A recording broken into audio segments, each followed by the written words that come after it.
When desperate widower Colt Merriman posted for a ranch cook, he expected a grizzled cowhand, not a sunburned woman with a newborn strapped to her chest. What started as one night's test in a Texas panhandle kitchen became a battle against drought, kidnappers, and two hearts too broken to believe in second chances. This is the story of how a single mother's cooking saved a dying ranch, and how a cattle baron learned that some wounds only heal when you let someone new tend the fire. Stay with me until the end, and drop a comment with your city so I can see how far this story travels. The Texas Panhandle didn't forgive weakness. It broke men the way wind breaks stone, slowly, inevitably, without mercy. Colt Merriman had learned that lesson twice.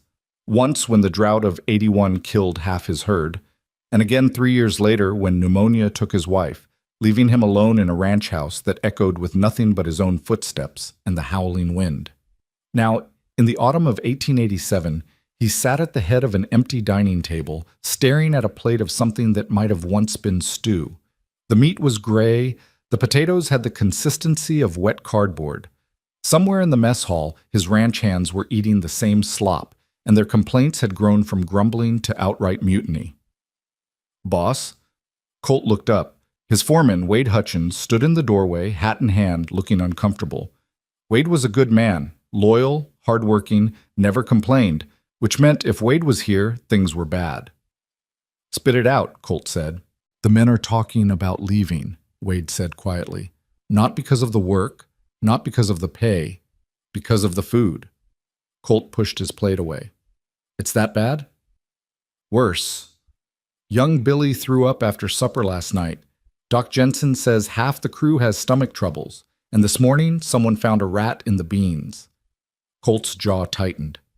The ranch cook, Old Pete, had been with him for 15 years, but Pete's eyesight was failing, his hands shook, and somewhere along the way he'd forgotten the difference between seasoning and punishment.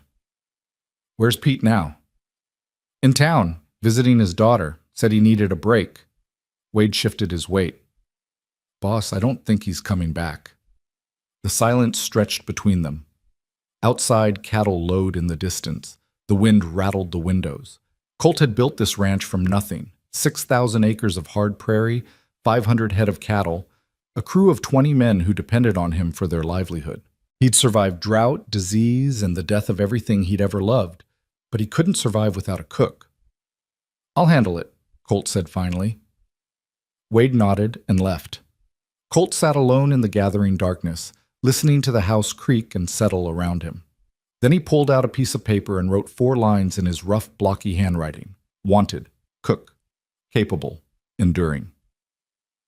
Apply in person at Merriman Ranch, 12 miles north of Dalhart. Good pay for good work.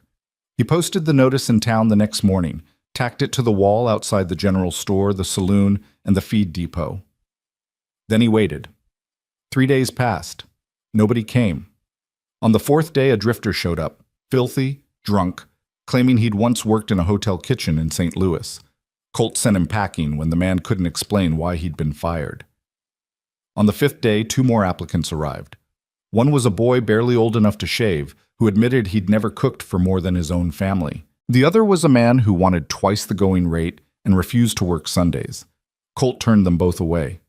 By the 6th day, he'd started to wonder if he'd have to ride to Amarillo and drag someone back by force.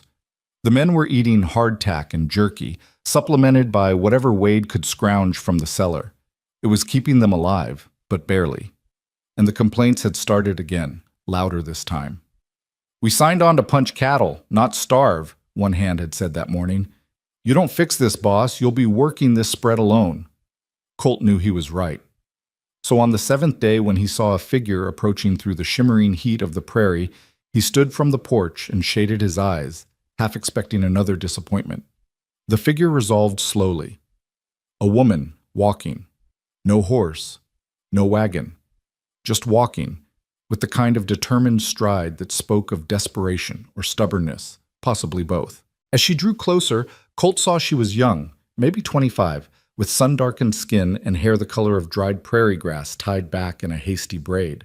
Her dress was plain, patched in places, covered with trail dust, and clutched against her chest, wrapped in a faded quilt, was a baby. Colt's stomach sank. She stopped at the bottom of the porch steps, breathing hard but steady. Up close, he could see the exhaustion in her face, the kind that came from walking too far on too little sleep, but her eyes were clear and determined, the color of creek water in summer. "Are you Mary, man?" she asked. "I am." "I'm here about the job." For a long moment, Colt just stared at her. Then he said, "You can't be serious." "I can cook," she said, "and I need a place to stay." Didn't say nothing about women in that posting. Didn't say I couldn't handle men, either. Her voice was calm, matter of fact, without a trace of pleading. Most women would have tried charm or tears. She was offering neither. "Ma'am," Colt said carefully, "this is a cattle ranch. 20 men, most of them rough as boot leather. They work hard, eat like horses, and don't have much patience for what?" She shifted the baby higher on her shoulder. "For someone who can turn flour and lard into something that won't poison them? For meals that don't come with rat droppings?" Colt's eyes narrowed. "How do you know about that?" "Man in town told me, said you were desperate." She met his gaze without flinching. "I'm desperate too, but at least I can cook." "What's your name?" "Abigail Rose. This is Thomas." She glanced down at the baby, who was sleeping peacefully despite the heat and the flies. "Where's your husband?" "Dead." The word landed flat and final between them. Colt knew that tone. He'd used it himself when people asked about his wife. "How'd you get here?"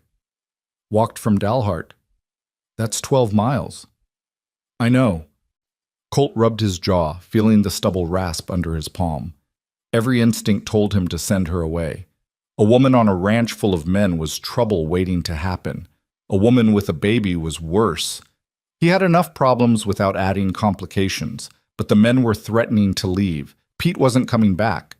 And something in the way Abigail Rose stood there, tired but unbowed, desperate but not defeated, reminded him of the women who'd settled this land in the first place, the kind who could face down storms and stillbirths and never once thought about quitting. "You ever cooked for a crew before?" he asked. "I cooked for a boarding house in Amarillo, 40 men, 3 meals a day." "Why'd you leave?" Her jaw tightened. The owner wanted more than cooking. Colt understood. He'd known men like that, the kind who saw a woman's desperation and decided it was an invitation. "You got references?" "No." She said it without shame or apology. "But I'll work for free tonight. You can judge for yourself." It was a bold offer. And in Colt's experience, people who made bold offers either had supreme confidence or nothing left to lose. He suspected Abigail Rose was both. "1 meal?" he said finally.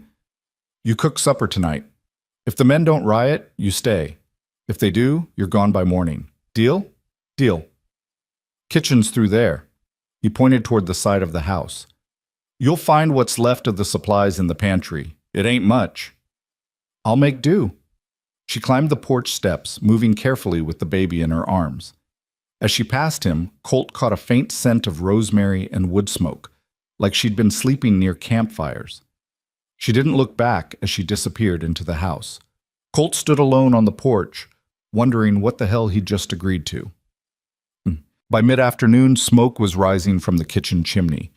Colt tried to focus on work, checking fence lines, inspecting the water troughs, reviewing the breeding records with Wade. But his mind kept drifting back to the house, wondering what was happening in that kitchen. He'd given her scraps to work with, some flour that was half weevil, salt pork that had seen better days, a few withered potatoes, dried beans that had been in the cellar since God knew when. If she could make something edible out of that, she was either a miracle worker or a witch. Around 5 o'clock, one of the younger hands, Billy Murphy, came running up to Colt in the barn. "Boss," Billy panted, "you better come see." "See what?" "The kitchen. Something's happening." Colt followed him back to the house, half expecting to find the place on fire. Instead, he found a miracle. The kitchen, which had been a disaster zone of unwashed pots and mysterious stains, was spotless. The old iron stove glowed with heat. Every surface had been scrubbed. And the smell? Colt stopped in the doorway, momentarily stunned. It smelled like bread. Real bread with yeast and warmth and that unmistakable aroma That meant someone was actually cooking instead of just heating things until they stopped moving. Abigail stood at the stove, her sleeves rolled up, hair escaping from its braid in damp wisps.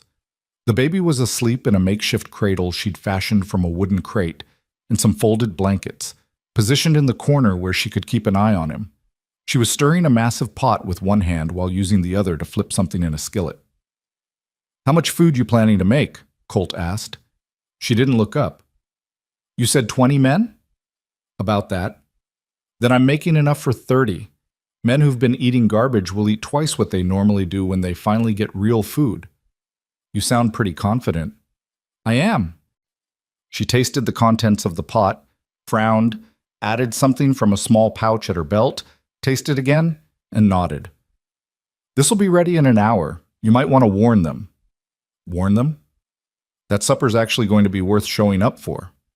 Colt leaned against the doorframe, watching her work. She moved with the kind of efficiency that came from years of practice. No wasted motion, no hesitation. Her hands were quick and sure, chopping, stirring, seasoning. She'd found things he didn't even know were in the pantry: dried herbs, molasses, a bit of bacon fat. "Where'd you learn to cook like this?" he asked. "My mother. She ran a tavern in Tennessee before we moved west." Abigail pulled a pan of cornbread from the oven, golden and perfect. She said cooking was the only magic poor women were allowed to practice. "Your mother sounds like a wise woman." "She was." The past tense hung heavy. "She died when I was 16. Cholera." "I'm sorry." "Me too." She set the cornbread aside to cool. "But she taught me enough to survive. That's more than some folks get." Colt nodded slowly. He'd lost his own mother young, to childbirth. His father had raised him and his brother alone, teaching them that sentiment was weakness and work was salvation. When his father finally died, kicked by a horse and too stubborn to see a doctor, Colt had inherited the ranch and the philosophy that went with it. Work hard. Don't complain. Don't expect help. He'd lived by those rules for 40 years, and it had made him successful, lonely, but successful. "I'll go tell the men," he said, pushing off from the doorframe. "Mr. Merriman?" He turned back.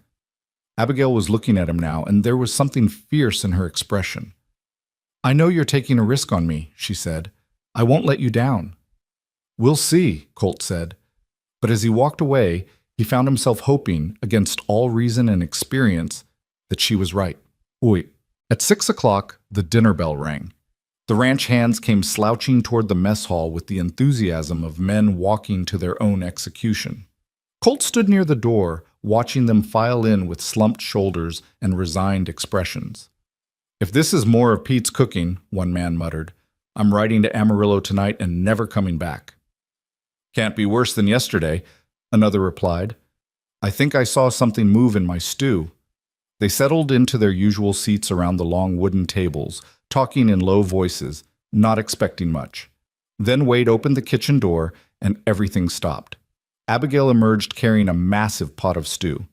Behind her, Billy Murphy carried a tray loaded with cornbread. The smell hit the room like a physical force. 20 men went completely silent. She moved down the table, ladling stew into bowls. Colt watched their faces change, suspicion giving way to confusion, then disbelief, then something close to reverence. "Is that actual meat?" one hand whispered. "And vegetables," another said. "Real ones."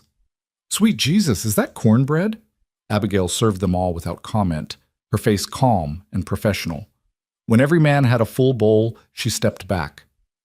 "Eat," she said simply. For a moment, nobody moved. Then one of the older hands, a grizzled cowboy named Sutton, picked up his spoon and took a cautious bite. His eyes widened. "Good God Almighty," he breathed. That broke the spell. 20 men fell on their food like starving wolves. Spoons clattered against bowls, cornbread disappeared in massive bites. Within minutes, men were going back for seconds, then thirds. Colt served himself last, sitting at the head of the table.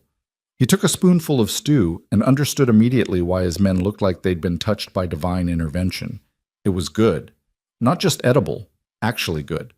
The meat was tender, falling apart under his spoon. The vegetables had been cooked perfectly, soft but not mushy. And the broth, there was something in the broth, some combination of herbs and seasoning that made it taste like home, like memory, like his wife used to make back before everything fell apart. Colt set down his spoon carefully, afraid of what he might feel if he kept eating. Across the room, Abigail was cleaning up, wiping down surfaces, checking on her sleeping baby. She worked quietly, efficiently, not seeking praise or attention. But when Wade stood up and cleared his throat, she paused.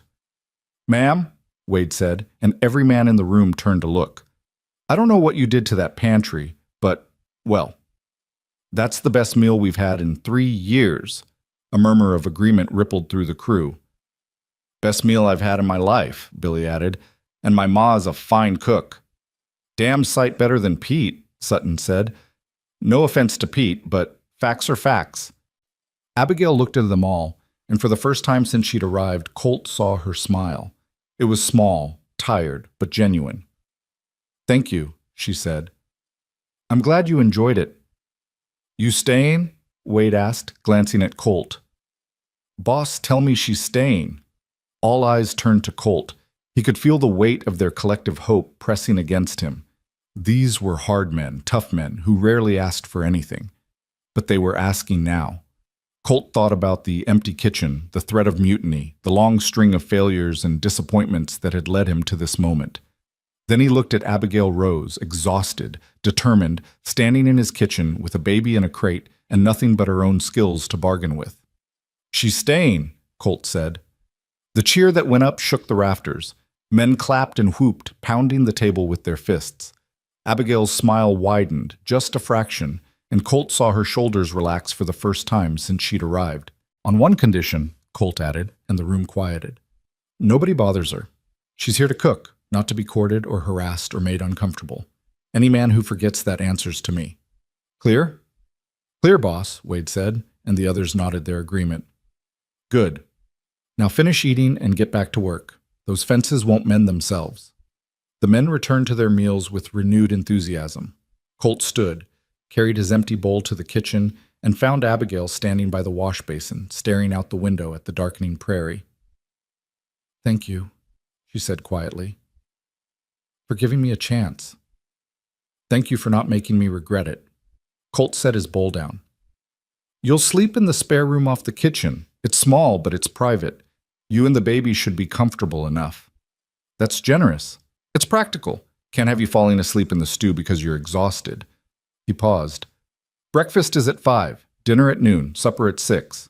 You'll have Sundays off, and I'll pay you $20 a month plus room and board." Her eyes widened. "That's more than—" "That's what you're worth. Take it or leave it." "I'll take it."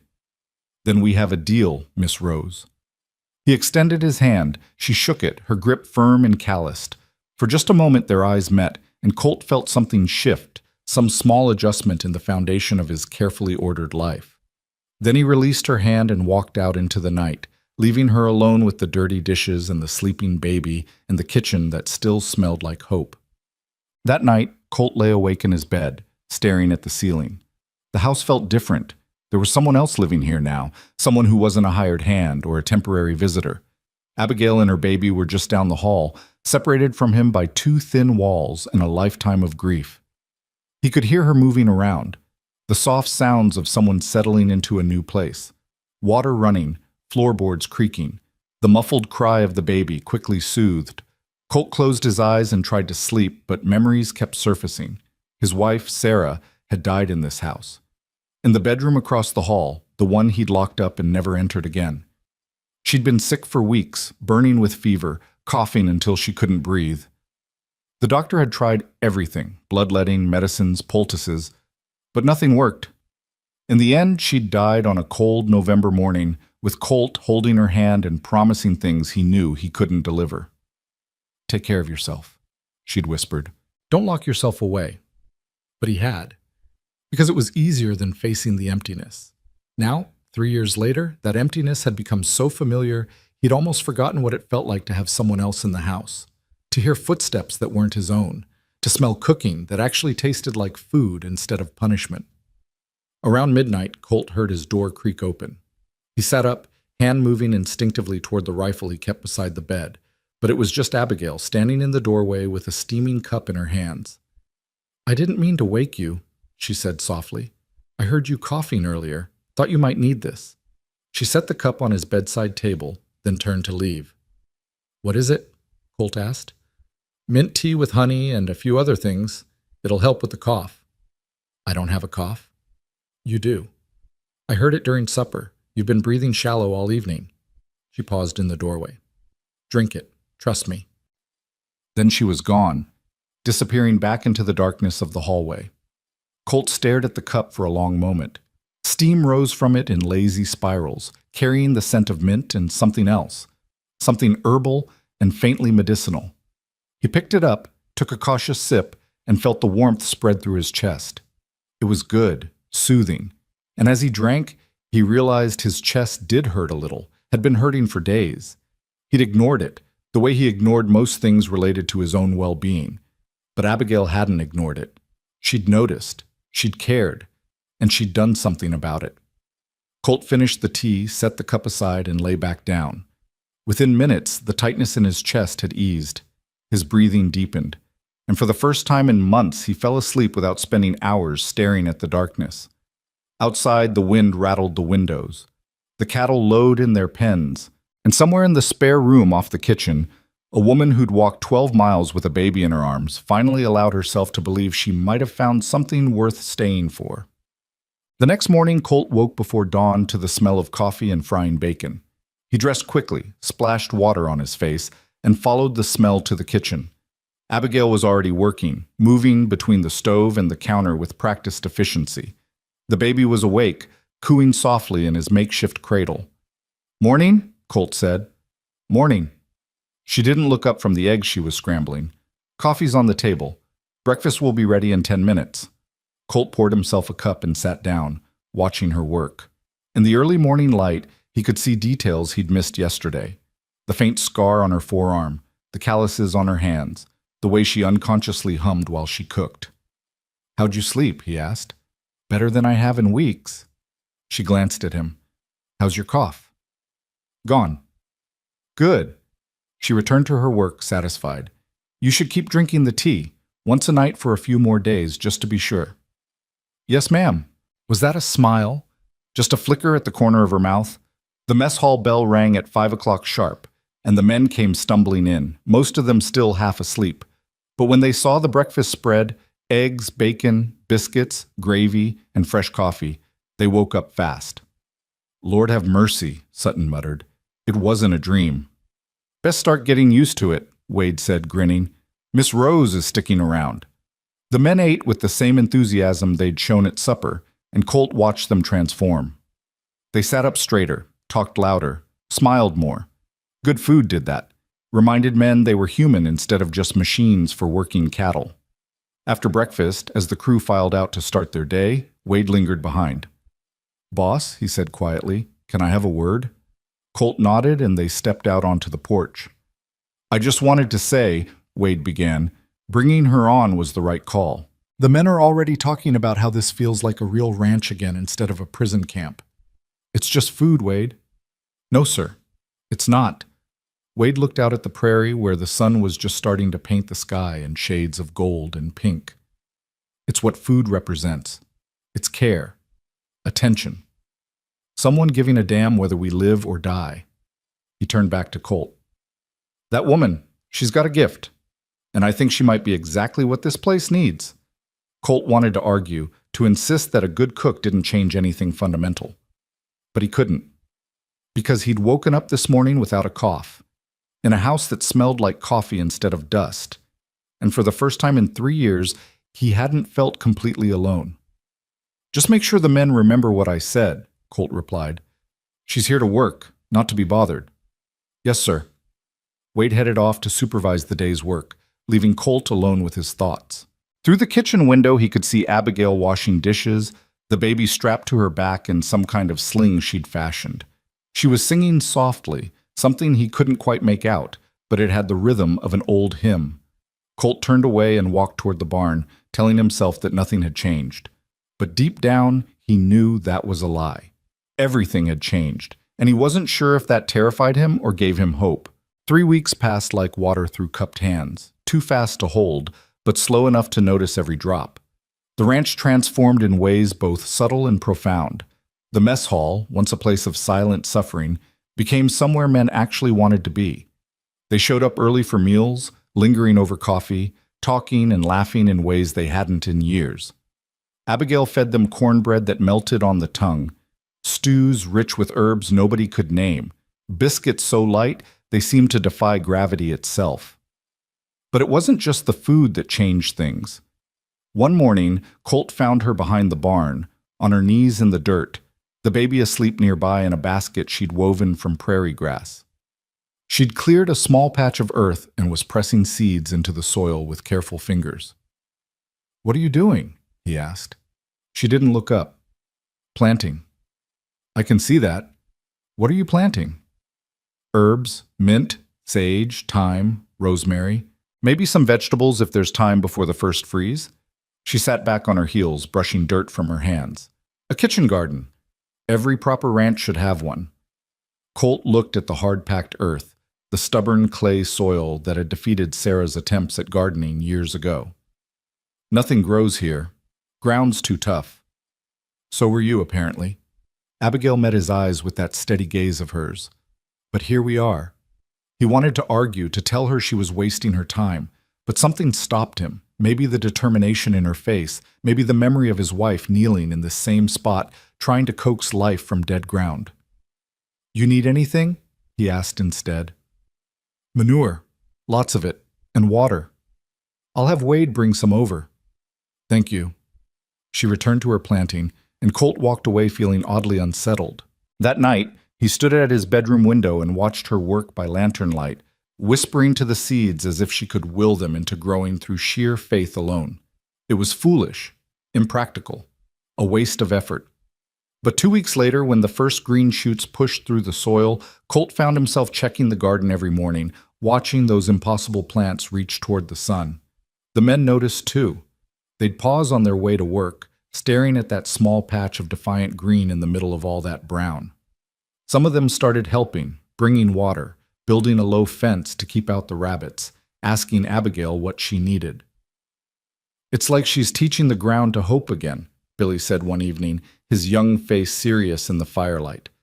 Colt didn't reply, but he understood, because he felt it too, that dangerous, foolish thing called hope, creeping in through the cracks in his carefully maintained armor. The real trouble started on a Tuesday. Colt was in the north pasture, checking the cattle, when one of the younger hands came galloping up on horseback, his face pale. "Boss, it's Tommy Wilson. He's bad sick." Colt's gut clenched. Tommy was barely 19, fresh from Kansas, still learning the ropes. "What happened?" "Don't know. He was fine this morning. Then around noon he started shaking and sweating. Now he can't even stand up. Wade thinks maybe he ate something poisonous." Colt was already moving toward his horse. "Get Doc Randall from town." "That's 2 hours there and 2 hours back, boss. I don't think Tommy's got 4 hours." Colt swung into the saddle, his mind racing through options. They were too far from town, too isolated. If Tommy had been poisoned by bad water or toxic plants, they needed help now. When they reached the ranch house, Colt found Tommy lying in the bunkhouse, convulsing. His skin was gray, his lips blue. Foam flecked the corners of his mouth. Wade and 2 other hands were trying to hold him down. "Jesus," Colt breathed. "It's spurgeweed," Wade said grimly. "Has to be. I found some growing near where he was working this morning. Must have chewed on it without thinking." Spurgeweed, also called vomit weed, for good reason. Cattle knew to avoid it instinctively, but men sometimes made mistakes. And once the toxins got into your system, there wasn't much anyone could do except pray and wait. "Where's Miss Rose?" Colt asked suddenly. "In the kitchen, I think." "Why?" Colt didn't answer. He ran toward the house, boots pounding on the hard ground. He found Abigail kneading bread dough, the baby propped up on the counter in his basket, watching his mother with solemn eyes. "I need your help," Colt said. She looked up, read his face, and immediately wiped her hands on her apron. "What happened?" "One of my men, spurgeweed poisoning. Doc's too far away." Most women would have backed away, made excuses, said they didn't know how to help. Abigail simply picked up her baby, thrust him into Colt's arms, and started gathering things from around the kitchen: jars, pouches, a small knife. "What are you doing?" Colt asked, suddenly holding 20 pounds of confused infant. "What I learned to do." She moved with swift efficiency, filling a basket with her supplies. "My mother didn't just run a tavern. She was a healer, taught me plants before she taught me cooking." She paused at the door. "You coming?" Colt followed, awkwardly cradling the baby, who had started to whimper. "I don't know how to—" "Just hold him, he won't break." They hurried to the bunkhouse. The men parted to let Abigail through, their faces skeptical but desperate. She knelt beside Tommy, who was barely conscious now, his breathing shallow and rapid. "How long ago did he ingest it?" she asked. "Maybe 2 hours," Wade said. "Good, still time." She opened her basket, pulling out dried leaves and roots. "I need boiling water, a clean cloth, and someone get me fresh mint from the garden, the whole plant, roots and all." The men scattered to follow her orders.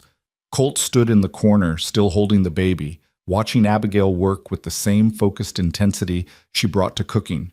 She crushed herbs in a small mortar, mixed them with something dark and pungent, added hot water when it arrived. "This is going to taste terrible," she told Tommy, lifting his head. "But you need to drink it, all of it." Tommy tried to turn his face away, but she was firm, coaxing and commanding in equal measure. Somehow, she got most of the mixture down his throat. Then she pressed a cool cloth to his forehead and began massaging his abdomen in slow circles.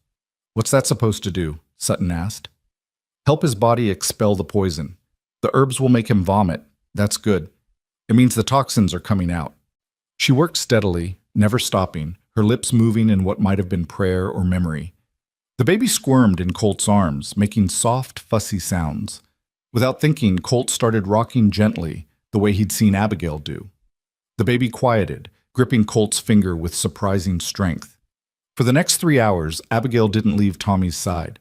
She made him drink more of her bitter medicine. She kept him cool when he burned with fever, warm when he shook with chills. Twice, he vomited violently, green bile that reeked of poison, and each time she cleaned him up without complaint, telling him he was doing well, that his body was fighting. Around midnight, Tommy's breathing finally evened out. The gray cast left his skin. His eyes opened, confused but clear. What happened?" he croaked. "You tried to die," Abigail said gently, "but we wouldn't let you." A ragged cheer went up from the men who'd been watching all night. Wade clapped Colt on the shoulder so hard the baby startled and began to cry. "She saved him," Wade said, his voice rough with emotion. "By God, she actually saved him." Abigail stood slowly, swaying with exhaustion. Her dress was stained with vomit and sweat. Her hair had come completely loose. She looked like she'd been through a battle, which, Colt supposed, she had. "He needs rest," she said, "and water. Small sips, nothing heavy for a few days." She turned to Colt. "Can I have my son back now?" Colt looked down and realized he'd been holding the baby for hours. Thomas had fallen asleep against his chest, one tiny fist curled into Colt's shirt. Something shifted in Colt's chest, something painful and tender at the same time. "Yeah," he said quietly, carefully transferring the sleeping baby back to his mother. "Yeah, of course." Their hands brushed during the exchange, and for just a moment Abigail's fingers lingered against his. Then she pulled away, cradling Thomas close. "Thank you," she said, "for trusting me." "Thank you," Colt replied, "for knowing what to do." She smiled, tired but genuine.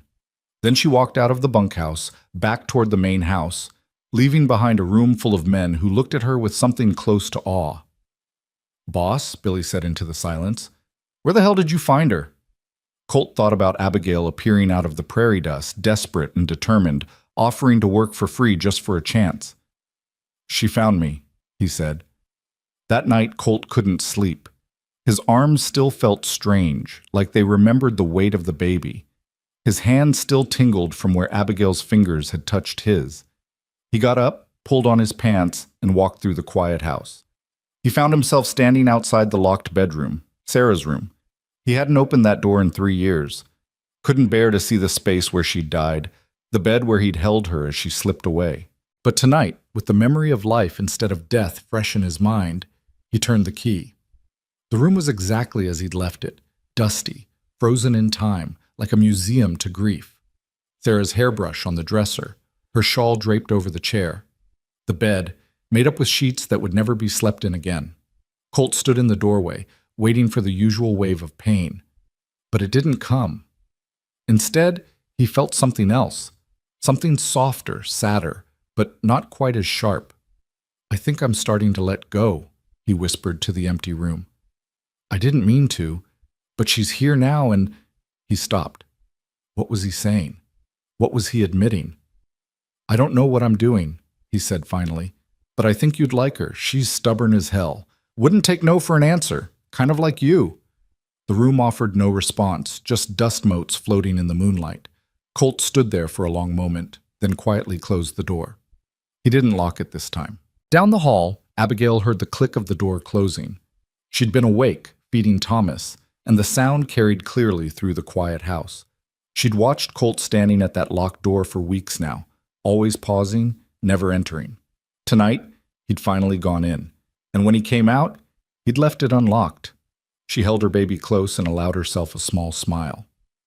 Change came slowly to broken men, but it came. The next morning, word had spread through the entire county. By noon, 3 wagons had arrived at the ranch, neighbors and townspeople who'd heard about the miraculous cure. They came with sick children, ailing grandparents, mysterious ailments that doctors couldn't solve. They came with hope and desperation in equal measure. Colt found Abigail in the kitchen, surrounded by supplicants, examining a little girl's rash while simultaneously explaining to an old woman what herbs might help with her rheumatism. "I'm sorry," Abigail said when she saw him. "I tried to turn them away, but—" "It's all right," Colt said, surprising himself. "Help who you can. Just don't wear yourself out." So she did. Throughout that long day, Abigail dispensed remedies and advice, treating burns and coughs and mysterious aches. She never charged money, only asked for seeds, cuttings, or plants she didn't have in her garden. By sunset, the patch behind the barn had doubled in size, and Abigail had earned a new name among the local folks. The healer of Merriman Ranch, they called her. Colt wasn't sure how he felt about that. It drew attention, brought strangers to his property, disrupted the orderly routine he'd established. But it also brought something else: gratitude, respect, and a sense that his ranch was becoming more than just a place to raise cattle. It was becoming a home. That evening, after the last visitor had left and supper had been served, Colt found himself wandering toward the barn.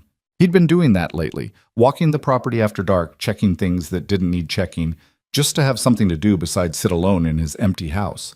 Tonight, he heard music. He followed the sound to the barn's loft, where he kept his guitar. He hadn't touched the instrument in 3 years, not since the day he'd buried Sarah. Music had felt like a betrayal somehow, like enjoying something meant forgetting her. But someone was playing it now. He climbed the ladder quietly and found Abigail sitting in the hay, his guitar cradled in her lap, picking out a simple melody. She wasn't particularly skilled, her fingers fumbled on some of the chords, but she was trying. "I'm sorry," she said when she noticed him. "I heard it up here and I couldn't resist. I'll put it back." "No," Colt said. "Keep playing." "I'm not very good." "Neither am I." He sat down in the hay across from her. "But I used to try." She resumed playing, and after a moment, Colt recognized the tune. An old hymn, one his mother used to sing. Abigail hummed along softly, and the notes drifted up through the barn rafters like smoke. "Why'd you stop?" she asked. "Stop what?" "Playing. There's dust on this guitar. It hasn't been touched in a long time." Colt looked at his hands, rough, scarred, better suited to work than music. "My wife died. Playing felt wrong after that." "Why?" The question caught him off guard. Because she was gone and I was still here, and how could I make music when she couldn't hear it?" Abigail's fingers stilled on the strings. "My husband used to say that music was proof we were alive, that as long as we could make something beautiful, we hadn't given up." She looked at Colt, her eyes reflecting lantern light. "He died in a mining accident, cave-in. They found his body 3 days later, and the first thing I did when I got home was sing." "Why?" Because he couldn't anymore, and someone had to. The silence stretched between them, filled with the weight of loss and survival. "I'm sorry about your husband," Colt said finally. "I'm sorry about your wife." Abigail held out the guitar. "But I think she'd want you to keep playing. Dead doesn't mean forgotten, Mr. Merriman, and silence doesn't mean respect." Colt took the guitar, his hands remembering the shape of it, the way the wood felt against his palm. He strummed once, experimentally. The sound was rusty, uncertain. "It's out of tune," he said, "so fix it."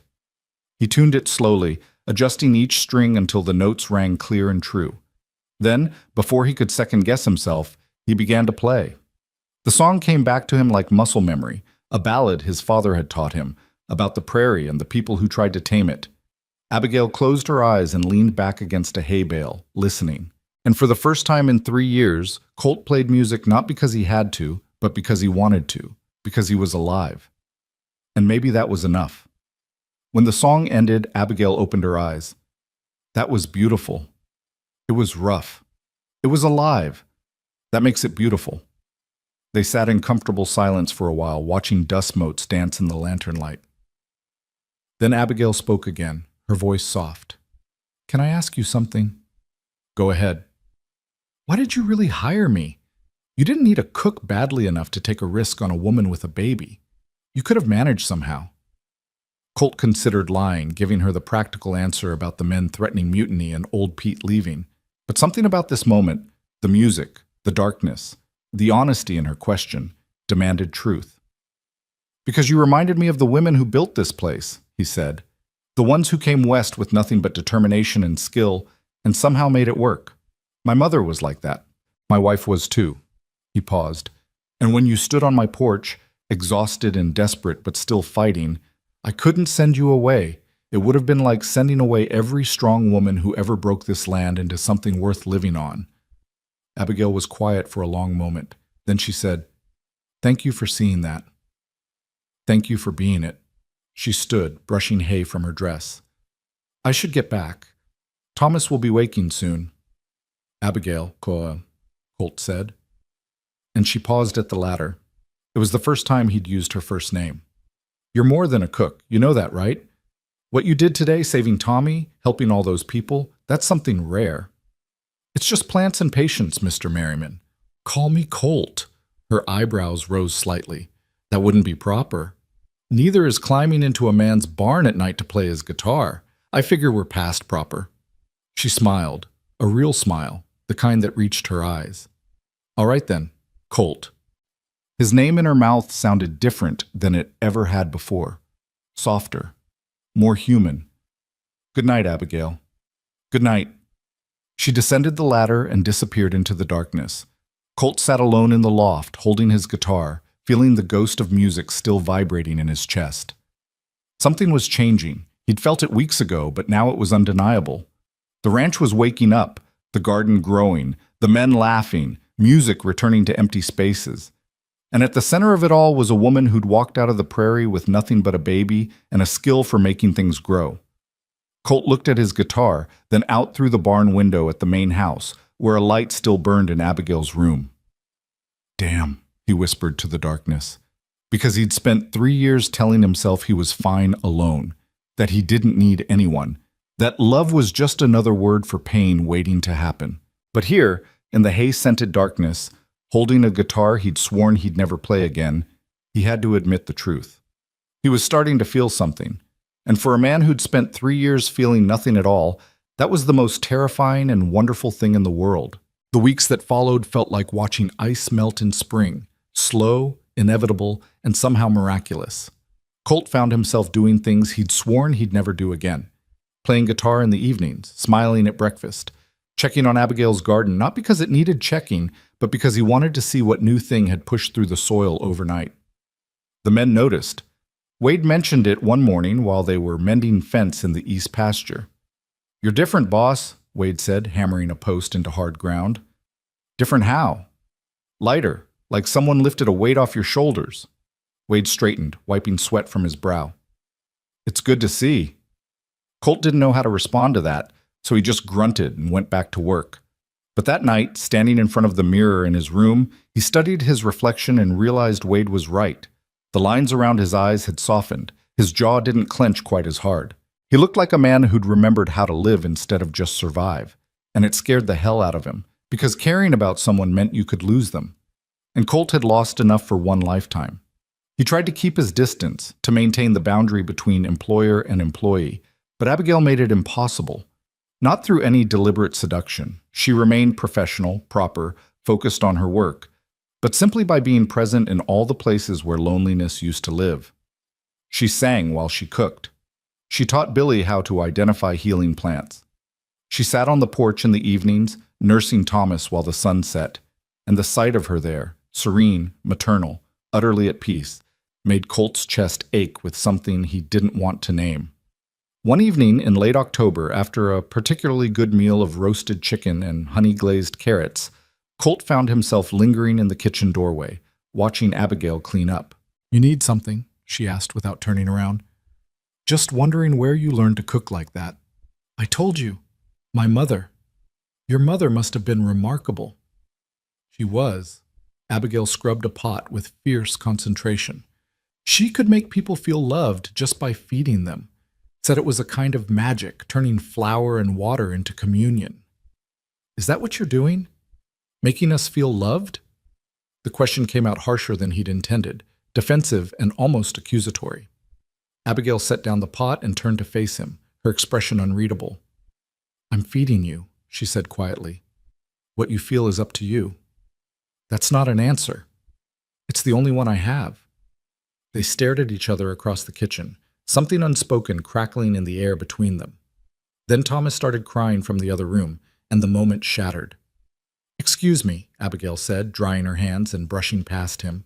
Colt stood alone in the kitchen, listening to her soothe the baby, and wondered why he'd picked a fight when what he really wanted was to tell her thank you. "Thank you for being here. Thank you for making this place feel alive again. Thank you for making me remember I'm still human." But the words stuck in his throat, trapped behind 3 years of practiced isolation. So instead, he walked outside into the cold October night and let the wind cut through him until he couldn't feel anything at all. The drought came like a thief in the night, gradual, insidious, unstoppable. November brought no rain. The grass, already sparse, turned brown and brittle. The creek that ran through the property slowed to a trickle, then dried up completely. Cattle that had been sleek and healthy started to thin out, their ribs showing through hide that had lost its shine. Other ranchers in the county were selling off their herds, cutting their losses before things got worse. But Colt had been through droughts before. He knew how to conserve, how to ration water, how to keep animals alive through sheer stubbornness and careful management. What he wasn't prepared for was watching them die anyway. It started with the calves, the youngest, weakest animals. They stopped eating, stopped moving, just stood with their heads down until they collapsed. Then it spread to the older cattle. One morning, Colt found 6 head dead in the north pasture, their bodies already bloating in the unseasonable heat. "Boss," Wade said, his voice grim, "this ain't natural. Drought doesn't kill cattle this fast." "Then what is it?" Wade shook his head. "Wish I knew." That night, Colt sat at his desk, going over the books. The numbers were brutal. Every dead cow was money lost, feed wasted, investment destroyed. If this kept up, he'd lose the ranch by spring. A knock at the door pulled him from his calculations. Abigail stood there, holding a cup of coffee and looking worried. "You missed supper," she said. "Wasn't hungry." "You need to eat." "I need to figure out what's killing my cattle." She set the coffee down and moved to the window, looking out at the dark prairie. "May I see one of the dead animals?" Colt frowned. "Why?" "Because I might be able to help." "You're a cook, not a veterinarian." "I'm also someone who knows plants and poisons." She turned to face him. "And I'm someone who's asking you to trust me. Again." The memory of Tommy Wilson, gray-faced and dying, flashed through Colt's mind. Abigail had saved him when no one else could. "All right," he said, standing.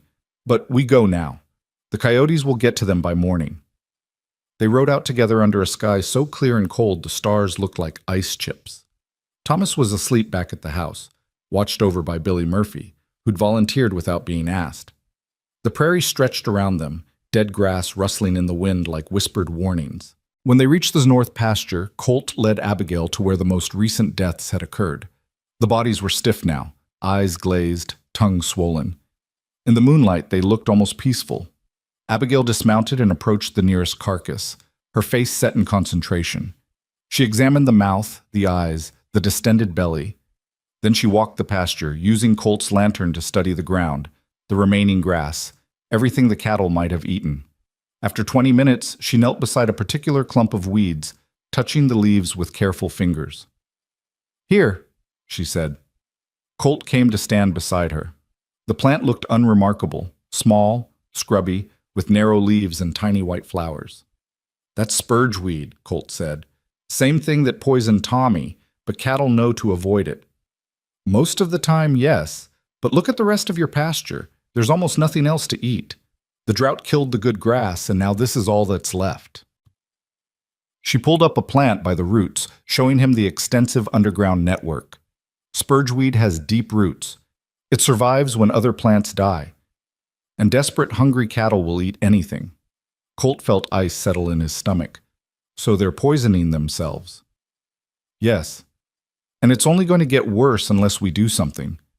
What can we do? I can't make it rain. I can't make good grass grow. Abigail stood still holding the spurgeweed, her dress fluttering in the cold wind.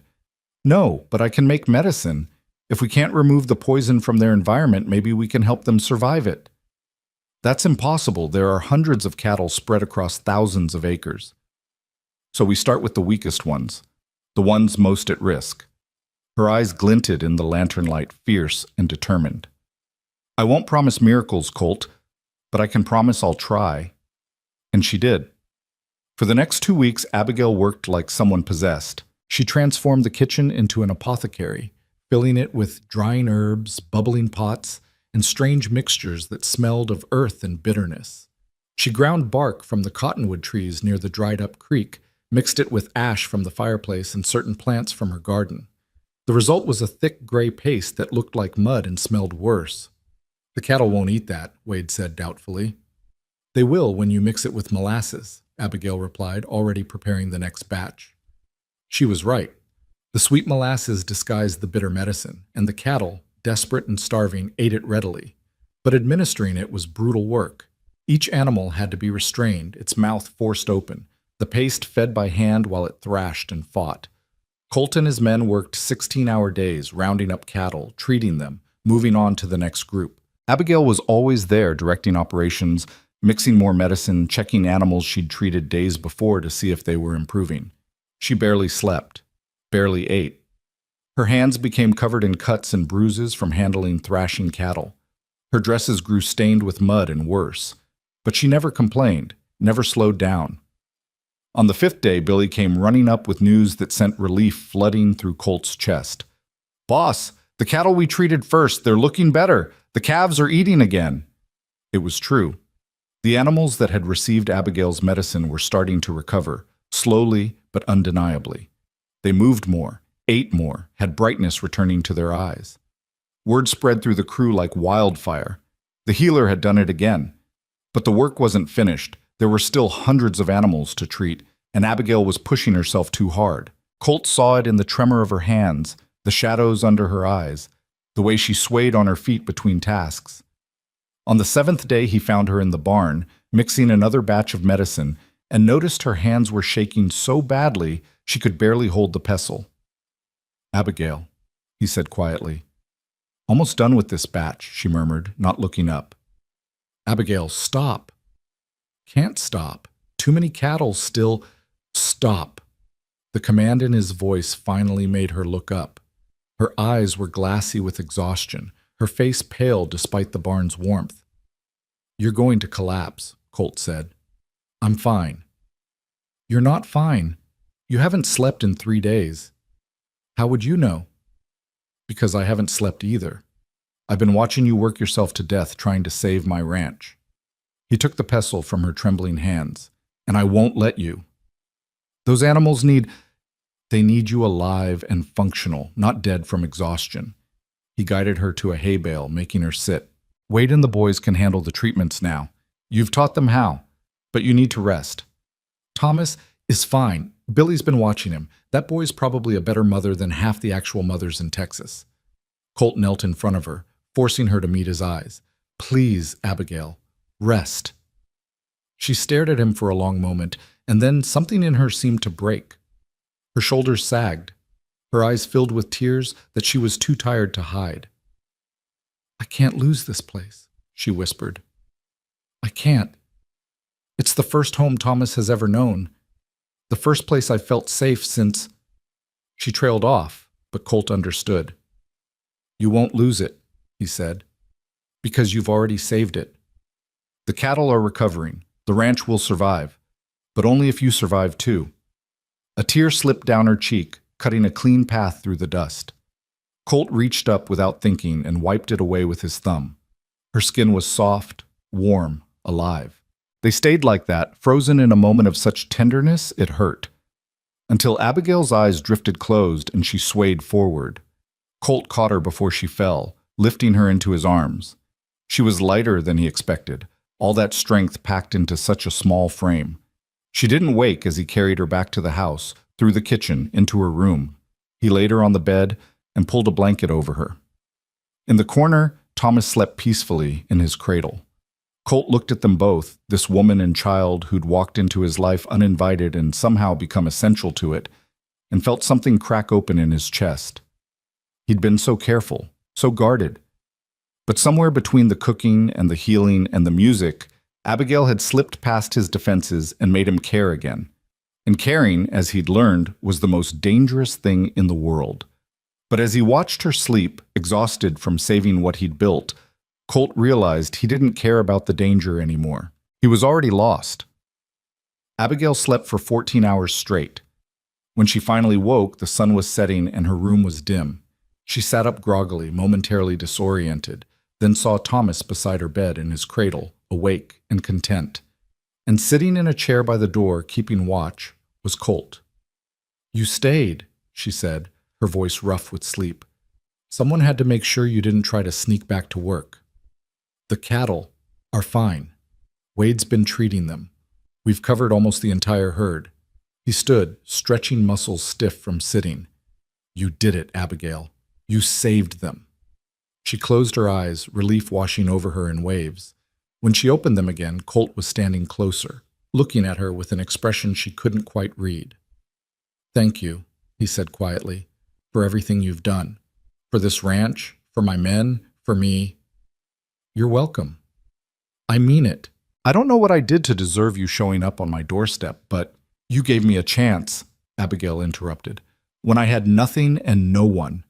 You took a risk on a desperate woman with a baby, and you treated us with dignity and respect. She held his gaze. That's what you did to deserve it. The air between them felt charged, heavy with things unsaid. Colt took another step closer, and Abigail's breath caught. Abigail, huh? He said, and her name in his rough voice sent shivers down her spine. Colt, she whispered back. He reached out slowly, giving her time to pull away. When she didn't, his hand cupped her cheek, calloused and warm. For a moment, they just looked at each other, two broken people who'd somehow started healing in each other's presence. Then Thomas made a noise, a small whimper that shattered the moment.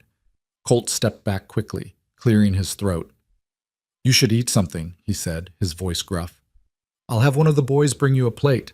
Colt, wait. But he was already gone, retreating to whatever safe distance he needed to maintain. Abigail sat on her bed, touching her cheek where his hand had been, and wondered if she'd just imagined the whole thing.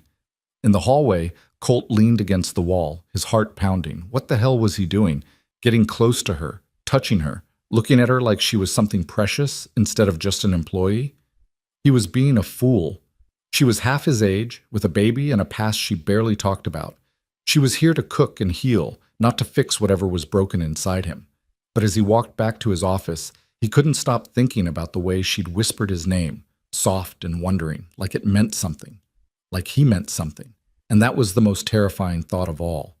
By the end of November, the crisis had passed. The cattle were recovering, the spurgeweed had been cleared from the main pastures, and the ranch had survived another trial. Colt's respect among his men had grown.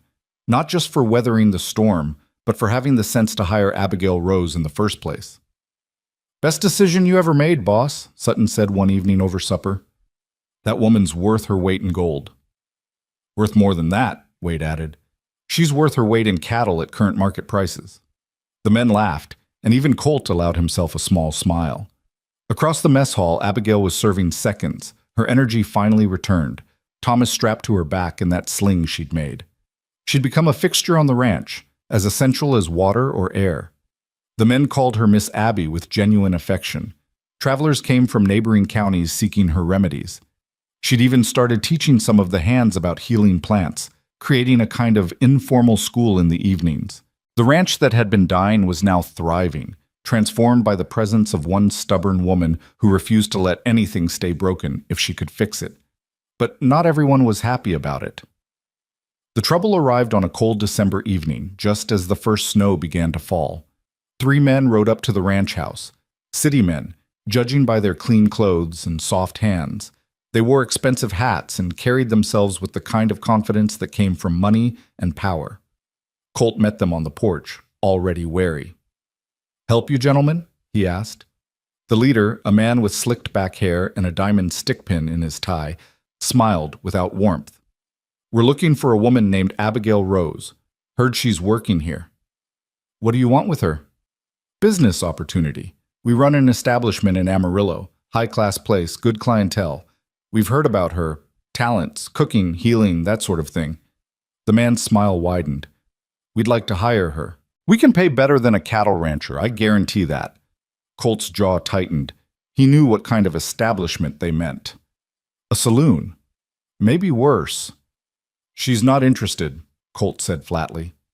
"Maybe you should let her decide that." "I just did. Now get off my property." The man's expression hardened. "That's awful territorial, friend. We're just trying to make a business proposition. And I'm telling you no. Miss Rose has a good job here, and she's staying. End of discussion." "Everything all right?" Abigail had appeared in the doorway, holding Thomas, her face curious but wary. The 3 men looked at her with an intensity that made Colt's hands curl into fists. "These gentlemen were just leaving," Colt said. "We were hoping to talk to you, Miss Rose," the leader said, taking off his hat, "about an opportunity that might interest you. Good pay, comfortable lodgings, work that's a lot easier than cooking for a bunch of dirty cowboys." Abigail's expression went cold. "I'm happy where I am." "You haven't even heard our offer." "I don't need to. I know your type, and I know your offers. The answer is no." The man's smile vanished. "That's a shame. Woman like you could do real well in the city. Better than wasting yourself out here in the middle of nowhere." "I said no." "Think about it," the man pressed. "We'll be back in a few days. Maybe you'll have changed your mind." "She won't," Colt said, stepping forward. His hand rested on the revolver at his hip, a clear message. "And if you come back, you'll be trespassing. I don't tolerate trespassers." The 3 men exchanged glances. Then the leader put his hat back on, tipped it mockingly toward Abigail, and climbed back on his horse. "Your funeral," he said to Colt. "Out here, accidents happen all the time. Men get careless, buildings catch fire. Shame when that happens." It wasn't subtle. It was a threat, clear as day. Wade and several other hands had gathered now, drawn by the commotion. They stood behind Colt, hands near their weapons, faces hard. The message was clear: you're outnumbered, and you're not welcome. The 3 men rode away slowly, taking their time, making sure everyone knew they weren't afraid. When they finally disappeared into the falling snow, Colt turned to find Abigail trembling. "Are you all right?" he asked. "I'm fine, just—" She looked down at Thomas. "I've dealt with men like that before. They don't give up easy." "Then they'll learn the hard way." Colt looked at Wade. "Double the watch tonight. I want men patrolling the perimeter. Anyone approaches the house, I want to know about it." "Yes, sir." As the men dispersed to their tasks, Colt guided Abigail back inside. In the warmth of the kitchen, she finally let herself shake, holding Thomas close. "I'm sorry," she said. "I didn't mean to bring trouble." "You didn't bring anything except help and healing. Those men brought trouble, and they'll regret it." "Colt, you can't—" "Can't what?" "Protect what's mine." The words came out before he could stop them. and they hung in the air between them, loaded with meaning. Abigail looked at him, her eyes wide. "I'm not yours. You work for me. You live under my roof. That makes you part of this ranch, and I protect what's mine." He softened his tone.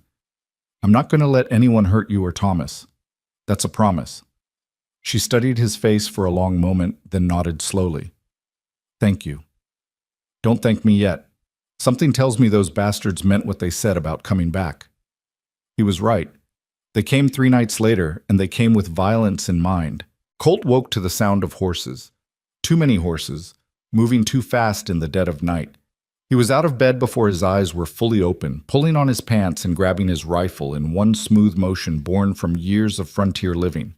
Through his window, he saw shadows moving in the darkness, heard the low voices of men trying and failing to be quiet. He burst into the hallway just as Wade came running up the stairs, his face urgent in the dim lamplight. "Boss, we got trouble. 4 riders, maybe 5, coming in from the south. They torched the hay barn." Colt's blood went cold. "Get the men. And get Miss Rose and the baby into the root cellar, now." But when he reached Abigail's room, the door was open and the bed was empty. His heart seized with panic until he heard voices coming from the kitchen. Abigail's voice, low and steady, and Thomas crying. He found her dressed and holding the baby, her face pale but composed. Billy Murphy stood beside her, rifle in hand, looking terrified but determined. "They came for you," Colt said, and it wasn't a question. "I know." Abigail's voice was steady, but her hands trembled as she held Thomas. "I heard them outside my window, heard one of them say my name. Billy, take her to the root cellar. Stay with her. Anyone comes near that door who isn't me or Wade, you shoot first and ask questions never. Understood?" "Yes, sir." "Colt," Abigail started, but he cut her off. "Not now. Just stay safe, please." Their eyes met for a heartbeat, and something passed between them. All the things they hadn't said, all the feelings they'd been dancing around for weeks. Then Billy was pulling her toward the cellar entrance, and Colt was running outside into chaos. The hay barn was fully engulfed now, flames reaching toward the sky like hungry fingers. The light from the fire illuminated the scene with hellish clarity. His men scrambling to contain the blaze, cattle panicking in their pens, and 3 riders circling the perimeter, hooting and firing pistols into the air. But Colt's mind was already working through the arithmetic of violence. 3 visible riders meant at least 2 more hidden somewhere. This wasn't about the barn. The fire was a distraction, meant to draw everyone's attention while someone else did the real work. Someone else went for Abigail. He spun around just in time to see a shadow detach from the side of the house, moving toward where he knew the root cellar entrance was hidden behind a false wall of stacked wood. Colt didn't shout a warning, didn't announce himself. He simply raised his rifle and fired. The shot echoed across the ranch, louder than the fire, louder than the shouting. The shadow figure dropped, clutching his leg and screaming. Colt was on him in seconds, kicking away the man's pistol and pressing the rifle barrel against his throat. It was one of the city men from before, not the leader, but one of the others. Up close, he smelled of whiskey and desperation. "Where are the others?" Colt growled. "Go to hell," the man spat. Colt pressed the rifle harder, choking off air. "Wrong answer. Where are they?" A gunshot cracked from the direction of the barn, and Wade's voice rang out. "Got one, east side." Another shot, this one from Sutton. "Another down."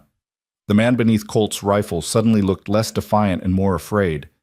"They were just supposed to scare you," he gasped. "Just scare you into letting her go." "By burning my barn and shooting up my ranch? Clayton, the boss, he don't take no for an answer. He always gets what he wants." "Not this time." Colt hauled the man up by his collar. "Wade, get some rope." The next 20 minutes were controlled chaos. Colt's men rounded up the attackers, 5 in total, including the wounded man Colt had caught. The leader, Clayton, was among them. His expensive clothes now torn and dirty, his face twisted with rage. "You made a big mistake, Merriman," Clayton snarled as Wade tied his hands.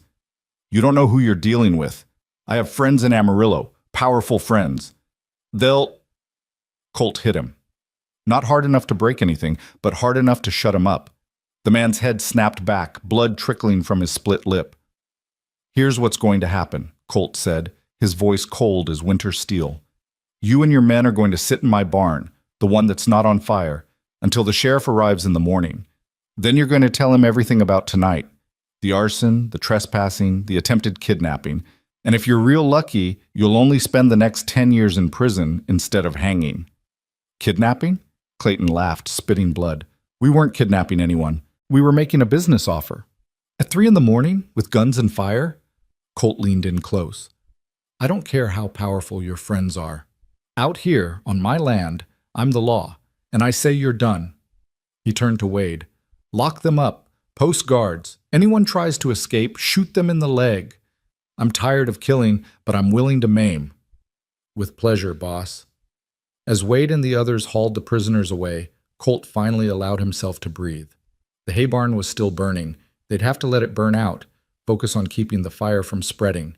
But his house was safe. His men were safe. And Abigail... He ran to the root cellar, his heart pounding. "Billy, it's me. It's over." The door opened slowly and Billy emerged first, rifle still raised, eyes wild with adrenaline. Then came Abigail, clutching Thomas to her chest, her face streaked with tears she hadn't allowed herself to shed until now. "Are you hurt?" Colt asked, his hands hovering near her shoulders, wanting to touch but afraid to. "We're fine. Billy protected us." Her voice shook. "But the barn, the fire, just a building, just hay. Everything that matters is still here." He finally gave in and touched her face, tilting it up to meet his eyes. "You're still here." She leaned into his hand for just a moment, closing her eyes. When she opened them again, they were full of anguish. "This is my fault," she whispered. "If I hadn't come here, none of this would have happened. Those men wouldn't have—" "Stop." Colt's voice was firm. "Those men made a choice, a stupid, violent choice. That's on them, not you.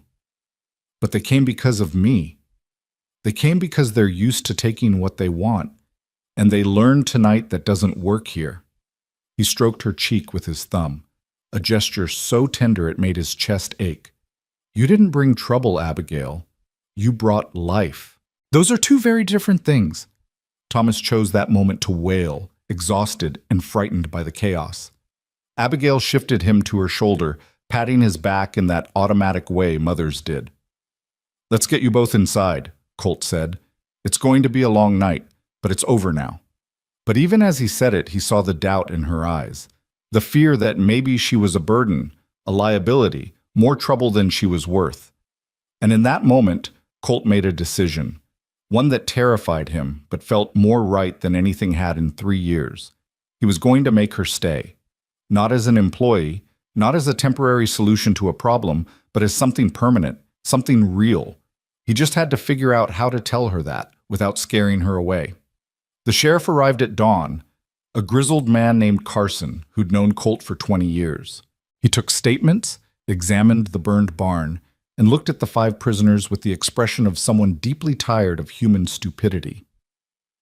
"These boys are going away for a long time," Carson said, sitting on Colt's porch with a cup of coffee. "Arson, attempted kidnapping, assault, that's enough to hang them, honestly. But I'll let a judge decide."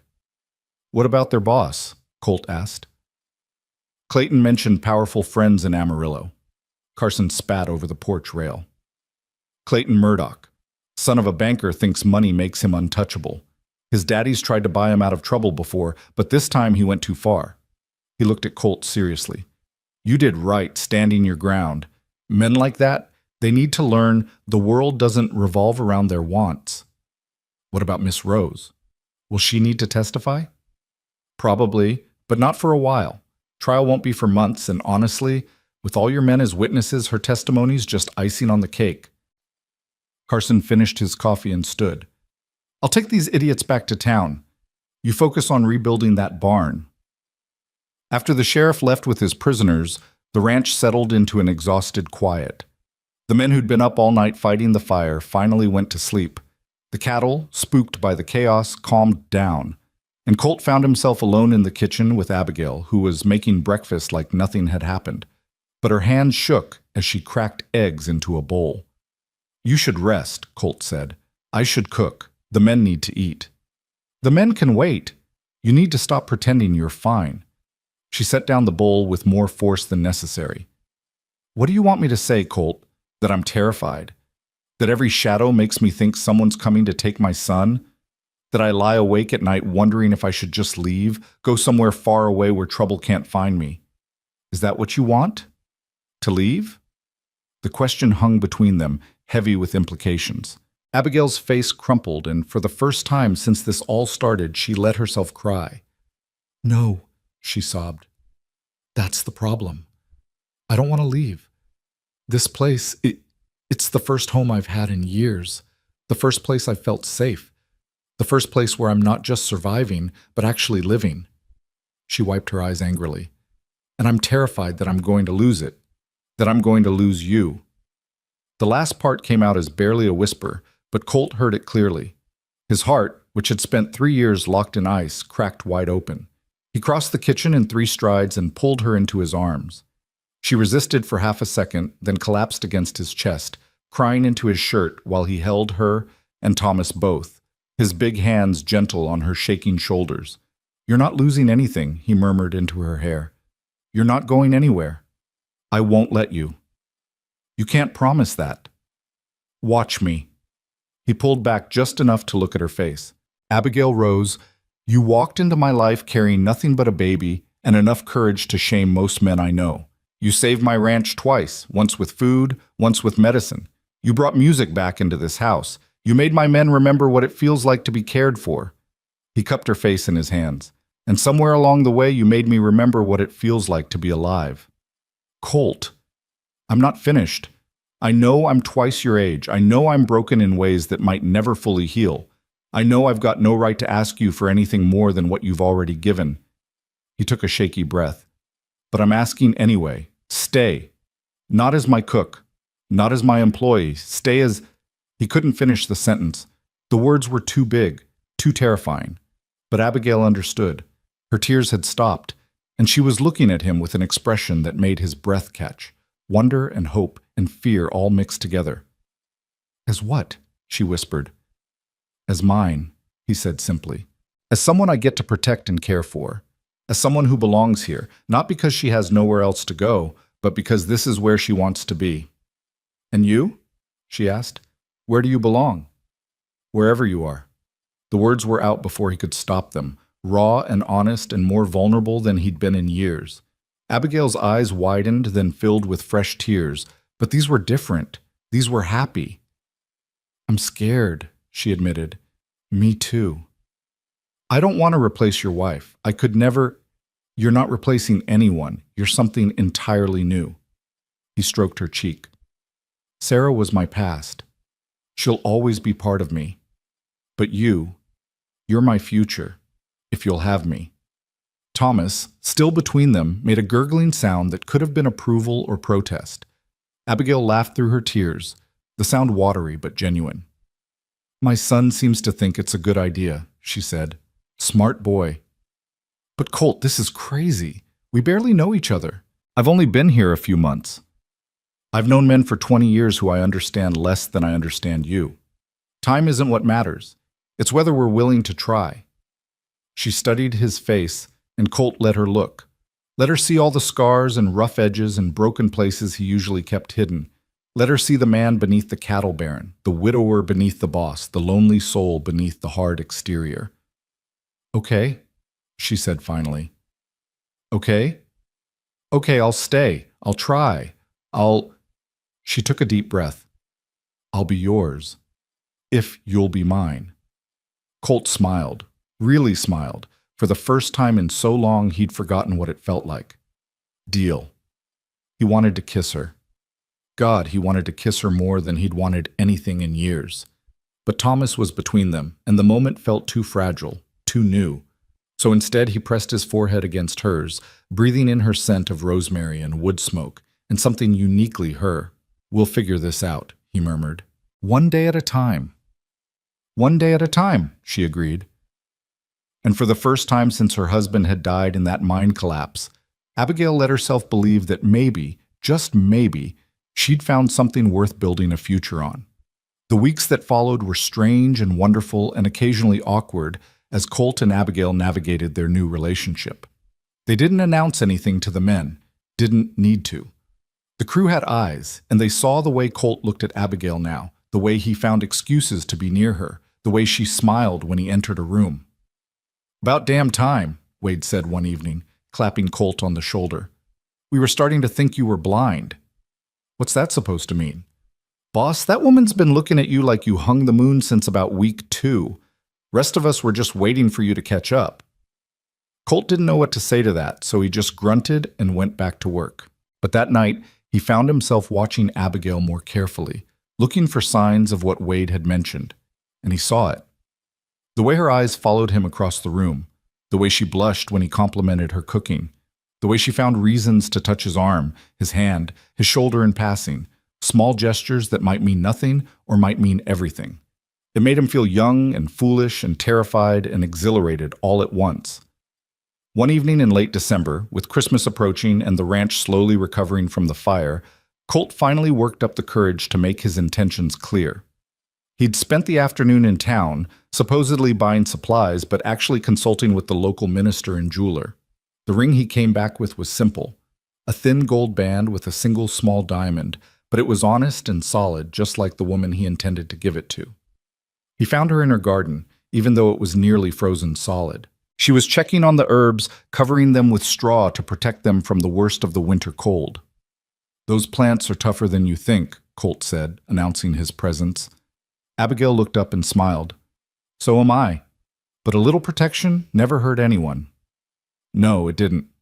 He moved closer, suddenly nervous in a way he hadn't been since he was 20 years old and courting Sarah.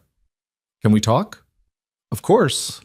She stood, brushing dirt from her hands. "Is something wrong?" "No, the opposite, actually." He took a deep breath. "Abigail, I've been thinking about what I said after the fire.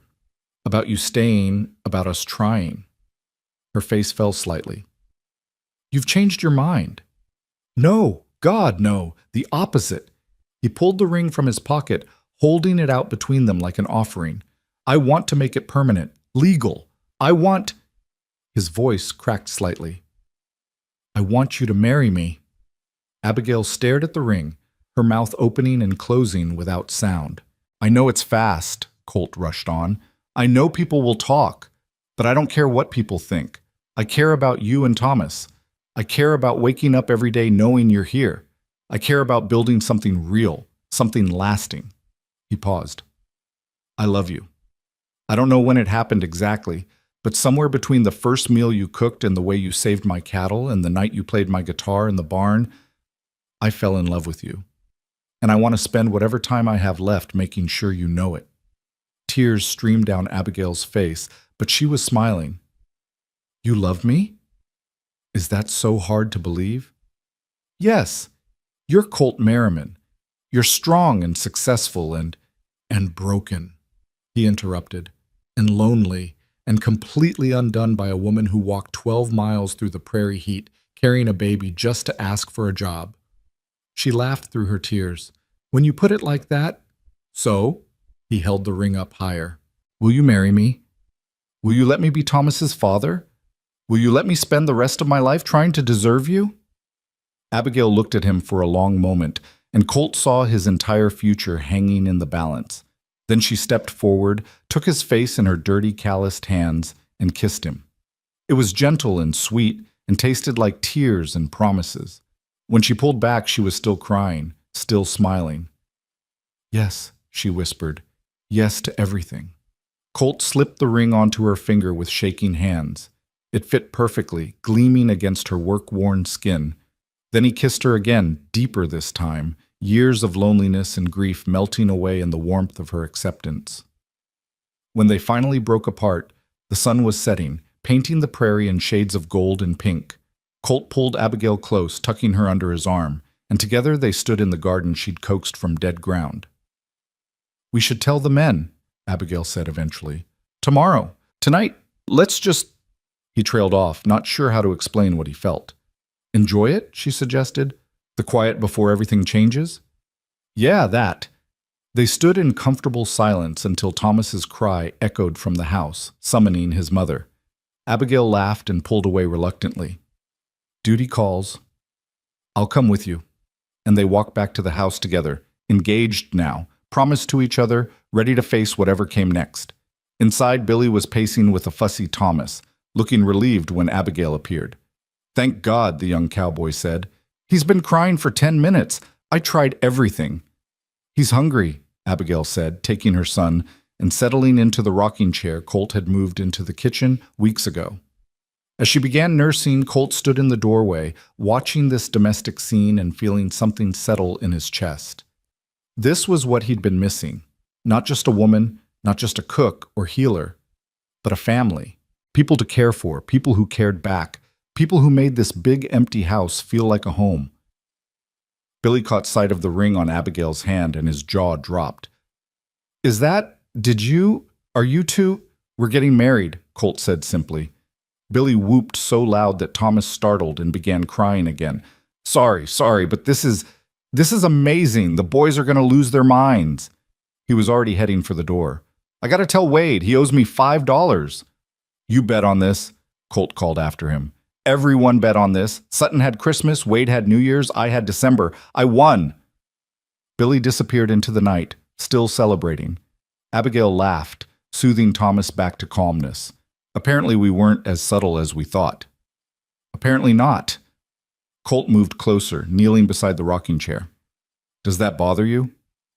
"No, it's nice, actually, knowing they approve, knowing they—" She paused, searching for words. "Knowing they see us as something worth rooting for." "We are worth rooting for." He touched Thomas's tiny hand, marveling at how small and perfect it was. "All three of us." Thomas grabbed his finger and held on tight, and Colt felt his heart expand to accommodate this new love, not replacing what he'd felt for Sarah, but adding to it, building on it, proving that the human heart had infinite capacity for caring. Outside, they could hear Billy spreading the news, his excited voice carrying across the ranch. Soon there would be congratulations and celebration and probably some good-natured ribbing. But for now, in this quiet moment, it was just the three of them. A man who'd learned to hope again, a woman who'd found a place to belong, and a baby who'd never know how close he came to growing up without a father. "When do you want to do it?" Abigail asked. "The wedding?" "Tomorrow, if you'd have me," she laughed. "Let's give it at least a week. I'll need a dress that doesn't smell like cooking. You could wear a flour sack and you'd still be the most beautiful thing I've ever seen." "That's very sweet, but I'd still like a proper dress." She looked down at Thomas, then back up at Colt. "What about your wife, Sarah? Do you need more time?" It was a fair question, asked without jealousy or resentment. Colt considered it carefully. "I'll always love her," he said finally. "She was my first everything, first love, first wife, the one who helped me build this ranch. But she's gone, and I've spent 3 years being faithful to a ghost while the world kept turning without me." He met Abigail's eyes. "You didn't make me forget her. You made me remember what it feels like to be alive. There's a difference." "I'm glad," Abigail said softly, "because I don't want to erase your past. I just want to be part of your future." "You already are." And sitting there in the warm kitchen with the smell of bread baking and the sound of celebration starting outside, Colt finally understood what he'd been missing. Not just companionship or comfort or someone to cook his meals, but partnership, connection, the daily miracle of choosing to build a life with someone else, brick by brick, meal by meal, moment by moment. The cattle baron who'd lost everything had somehow found it all again. And this time, he wasn't going to let it go. News of the engagement spread faster than prairie fire. By the next morning, the entire ranch knew, and by afternoon, word had reached town.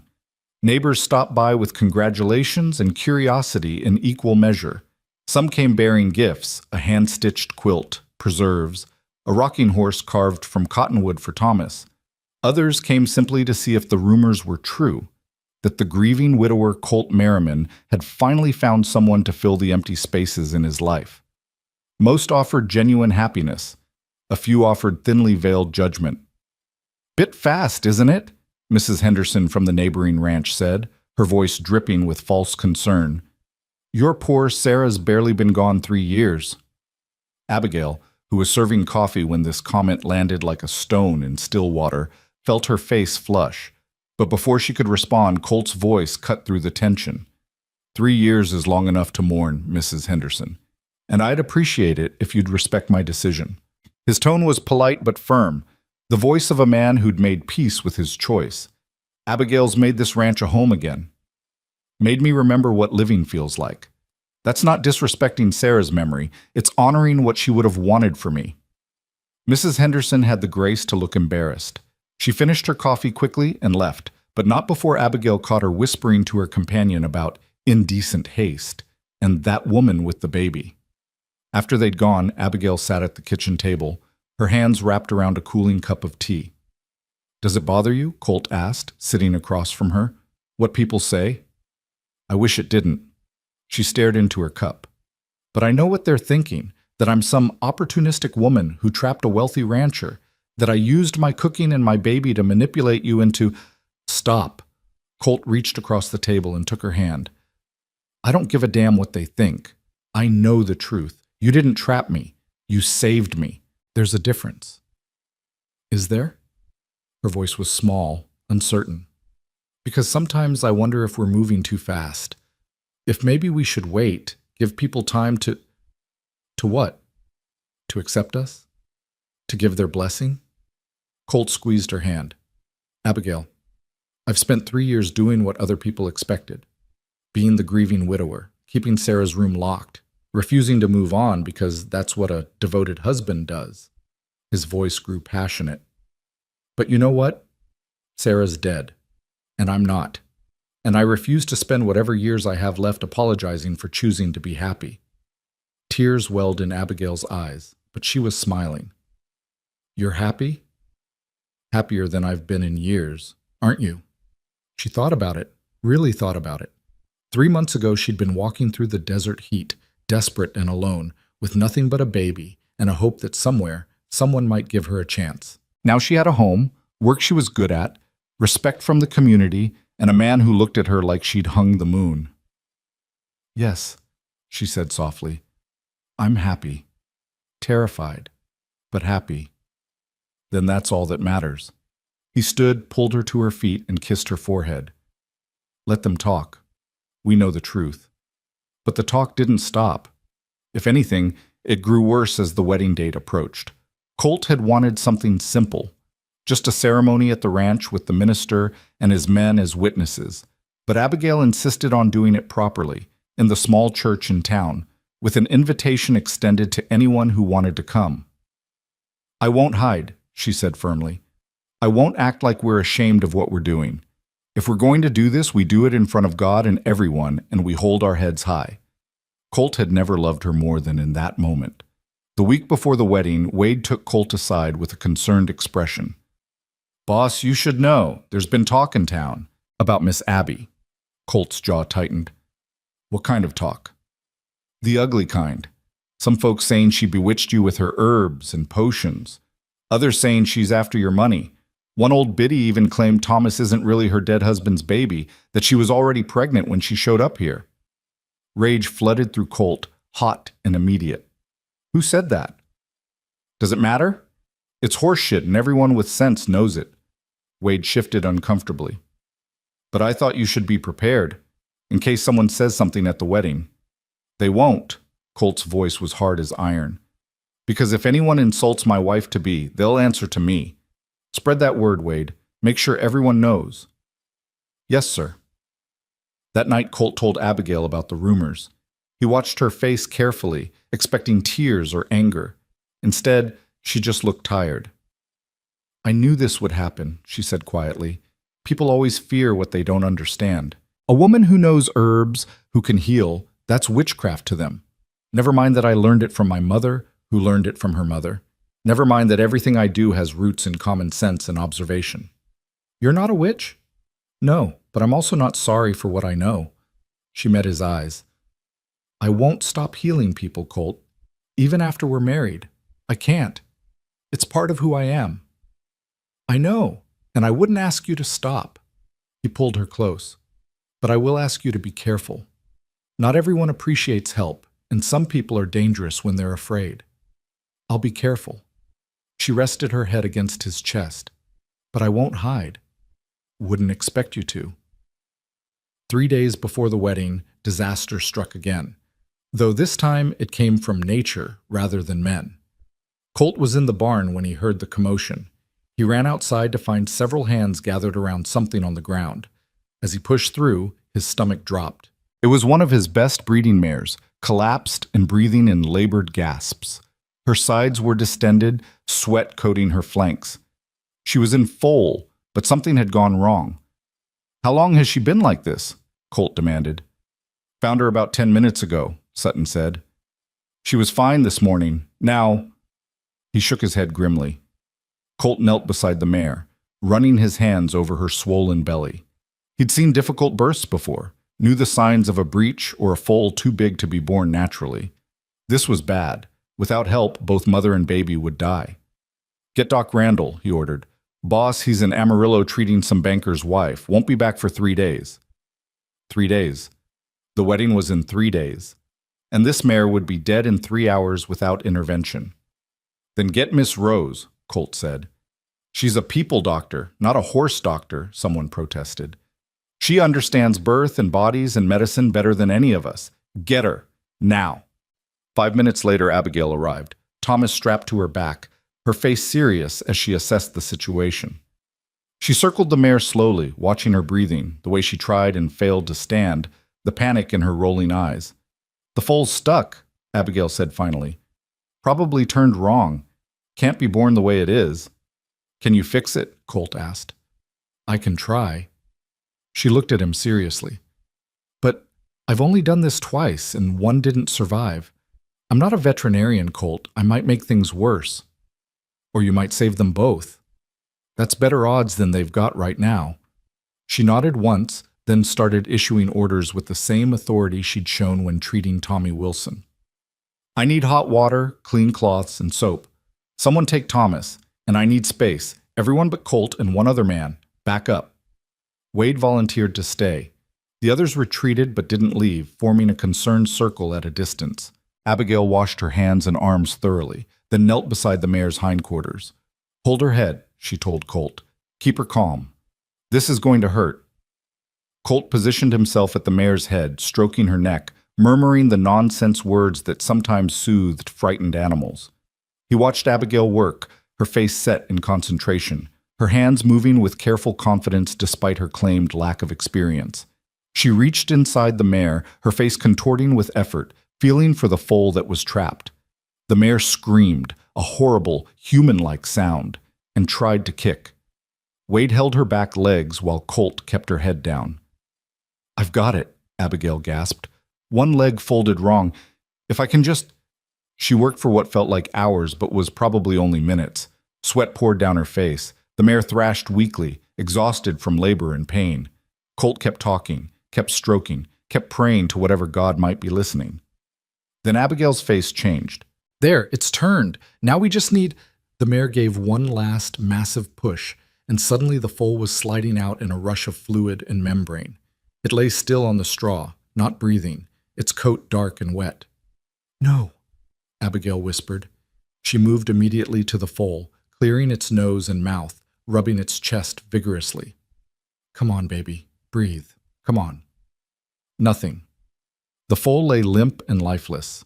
Around them, the watching men removed their hats, assuming the worst. Even Wade looked away, unable to watch. But Abigail didn't give up. She positioned the foal on its side and pressed on its chest in a rhythm Colt recognized from when she'd revived a drowning child last month, forcing air in and out, refusing to accept defeat. "Abigail said," Colt said gently, "it's gone." "Not yet it isn't." Her voice was fierce. She kept working, kept pressing, kept trying. And then, a miracle. The foal gasped. Its legs twitched. It gasped again, stronger this time, and suddenly it was breathing on its own, sides heaving with effort. A cheer went up from the watching men. The mare, still exhausted but alive, lifted her head to look at her baby. Abigail sat back on her heels, covered in birth fluids and sweat, her face streaked with tears of relief. "You did it," Colt breathed. "We did it." She looked up at him, smiling through her exhaustion. "All of us." The foal struggled to its feet on shaky legs, and the mare reached over to nuzzle it, making soft sounds of encouragement. Within minutes, the baby was nursing, and the mare was already looking better, her breathing evening out. "That's a good omen," Billy said, watching the scene with wonder. "New life just before a wedding." "That's not an omen. That's Miss Abby being brilliant," Wade corrected. "Again." The men crowded around, clapping Abigail on the back, thanking her, marveling at what she'd done. But Colt noticed she was shaking, the adrenaline finally wearing off. "All right, give her space," he ordered. "Wade, take over here. Make sure they're both stable. The rest of you, back to work." He guided Abigail away from the barn, toward the house. She walked unsteadily, her legs weak from kneeling so long in one position. "I thought it was dead," she said quietly. "For a moment I really thought we'd lost it. But we didn't, because you refused to give up." "I couldn't. Not when there was even a chance." She looked at him with fierce intensity. "That's how I feel about everything here. About this ranch, about us. Even when it seems impossible, even when everyone says it won't work. I have to try. I have to believe there's a chance." Colt pulled her close, heedless of the mess covering her dress. "And I love you for it. For being the kind of person who fights for things. Who doesn't accept defeat. Who saves dying foals and broken men with equal determination." She laughed, the sound watery but genuine. "The foal was easier. You were much more stubborn. I prefer to think of it as resistant to change. That's just stubborn with better vocabulary." He kissed her then, there in the middle of the ranch yard, in front of God and anyone who cared to look. She kissed him back, tasting of salt and effort and hope. When they broke apart, Billy was watching from the barn door, holding Thomas and grinning like a fool. "Get a room," he called. "We will," Colt called back. "In 3 days, officially." More laughter rippled through the ranch. The tension from the difficult birth dissolved into celebration, and Colt realized this was what community felt like. Not just people working together, but people caring together, supporting each other through crisis and triumph alike. This was what Abigail had built here, without even trying. Not just a functioning ranch, but a family. The morning of the wedding dawned clear and cold, with frost coating the prairie grass like diamond dust. Abigail woke early, her stomach churning with nerves. She'd barely slept, kept awake by Thomas's fussing and her own racing thoughts. What if she was making a mistake? What if Colt woke up one day and realized he'd married beneath him? What if the gossips were right, and this was all moving too fast? But then she remembered the way he looked at her, like she was something precious and irreplaceable. The way he'd defended her to the neighbors. The way he'd held her after the foal's birth, like she was the most remarkable thing he'd ever seen. A man didn't fake that kind of devotion.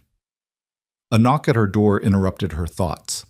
It was Wade's wife, Mary, who'd arrived yesterday from their homestead to help Abigail prepare. "You ready to become Mrs. Merriman?" Mary asked, carrying a wrapped bundle. "I don't know. Ask me again in 4 hours." Mary laughed and unwrapped the bundle, revealing a dress in cream-colored silk. "This was my mother's wedding dress. I wore it when I married Wade, and I thought, if you don't have something—" Abigail touched the fabric reverently. It was beautiful, simple but elegant, with delicate lace at the collar and cuffs. "I couldn't." "You can, and you will.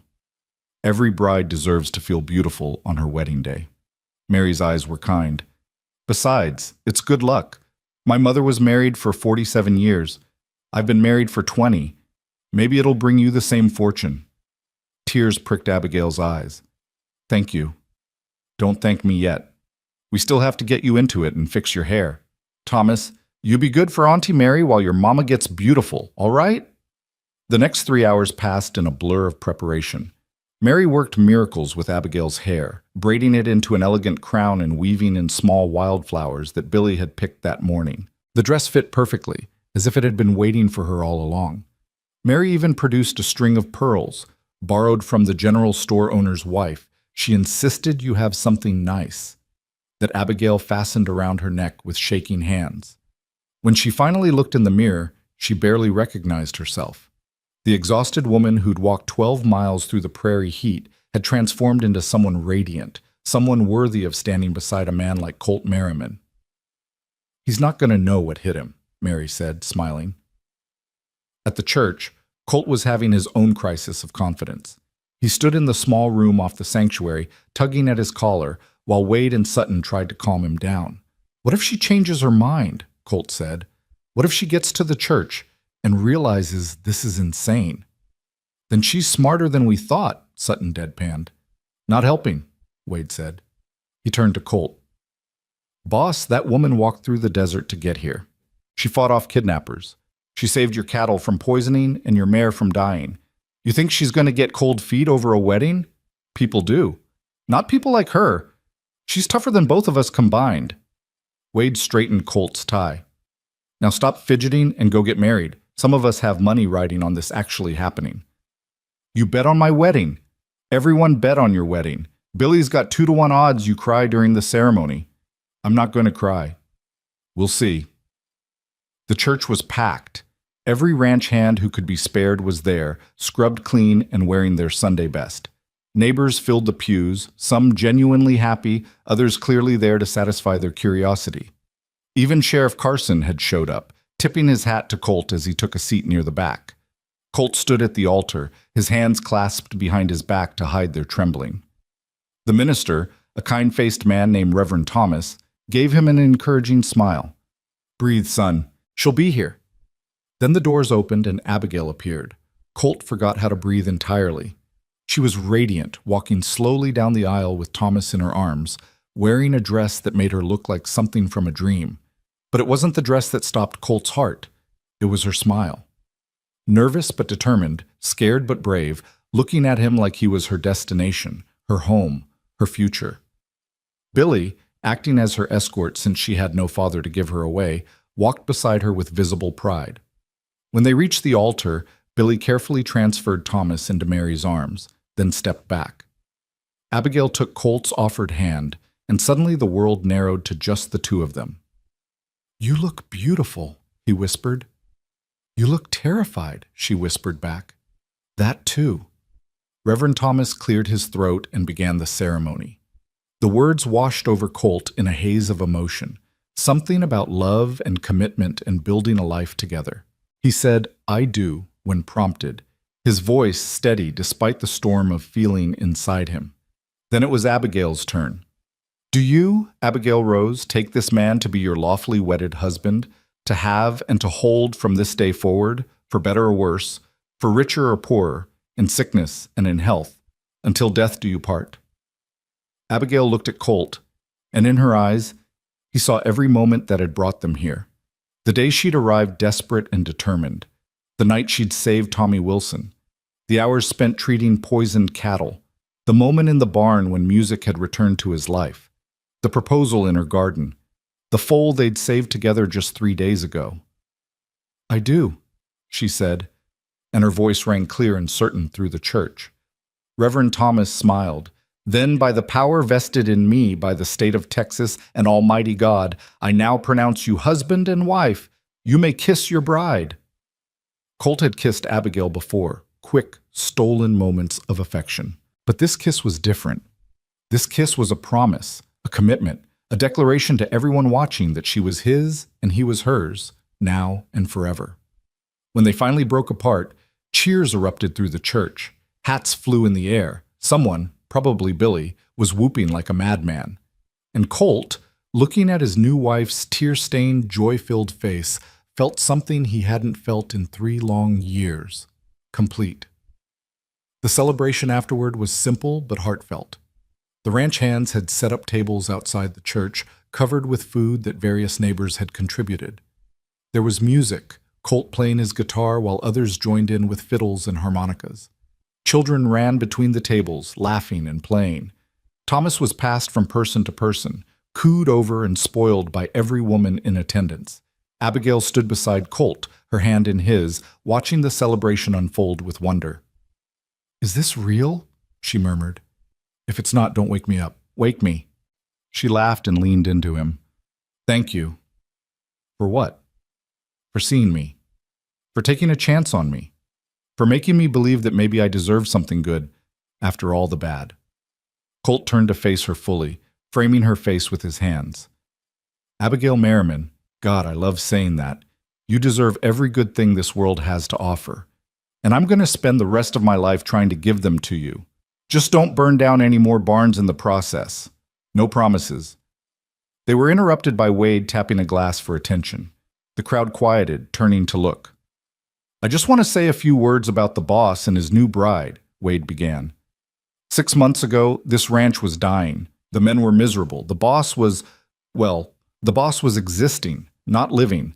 Then this woman showed up, walked right out of the prairie like she'd been sent by Providence itself, and everything changed.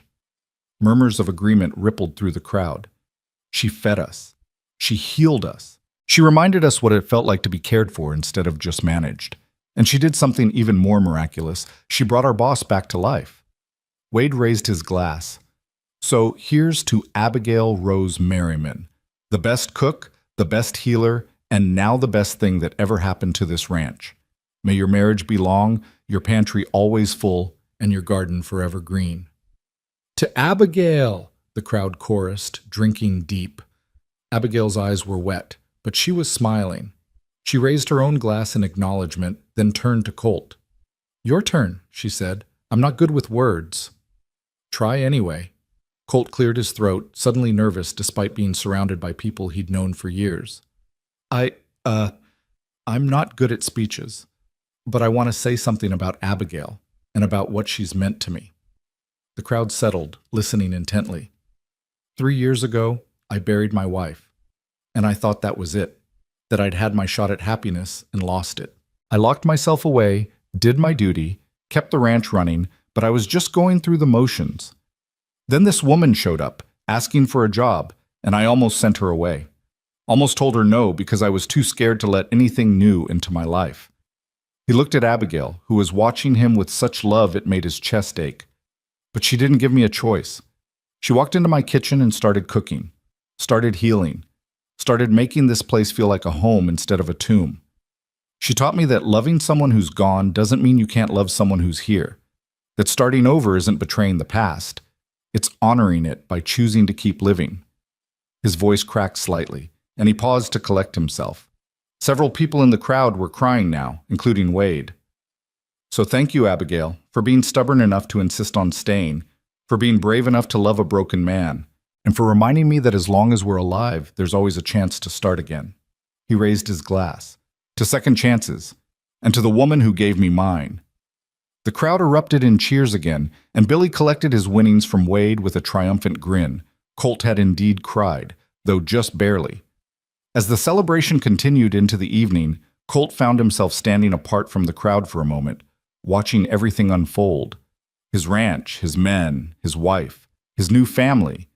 6 months ago, he'd been alone and hollow, going through the motions of life without really living it. Now he was surrounded by love and light and laughter, married to a woman who'd walked out of the desert and straight into his heart. "You all right?" Abigail asked, appearing beside him with Thomas drowsy in her arms. "Better than all right." He wrapped an arm around her shoulders, pulling her close. "I'm exactly where I'm supposed to be." She leaned her head against his shoulder. "Me too." They stood like that, watching the celebration, until Thomas started fussing for his evening feeding.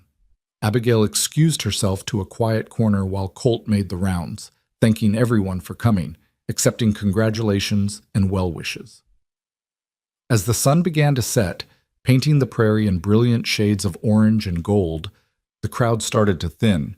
People headed home, back to their own ranches and lives, leaving behind promises to visit soon and invitations to return the favor. Finally, it was just Colt and Abigail and Thomas, standing in the ranch yard as the last wagon disappeared into the distance. "Ready to go home, Mrs. Merriman?" Colt asked. "I am home," Abigail replied. And she was right. The ranch house, once echoing and empty, now held 3 people who'd found in each other what they'd been missing. The kitchen that had been a place of drudgery was now the heart of the home. The locked bedroom had been opened and aired out, its ghosts finally laid to rest. The barn, where Colt had once played music to nothing but memories, now rang with genuine joy. That night, after Thomas was asleep and the house was quiet, Colt and Abigail sat on the porch together, wrapped in a shared blanket against the December cold.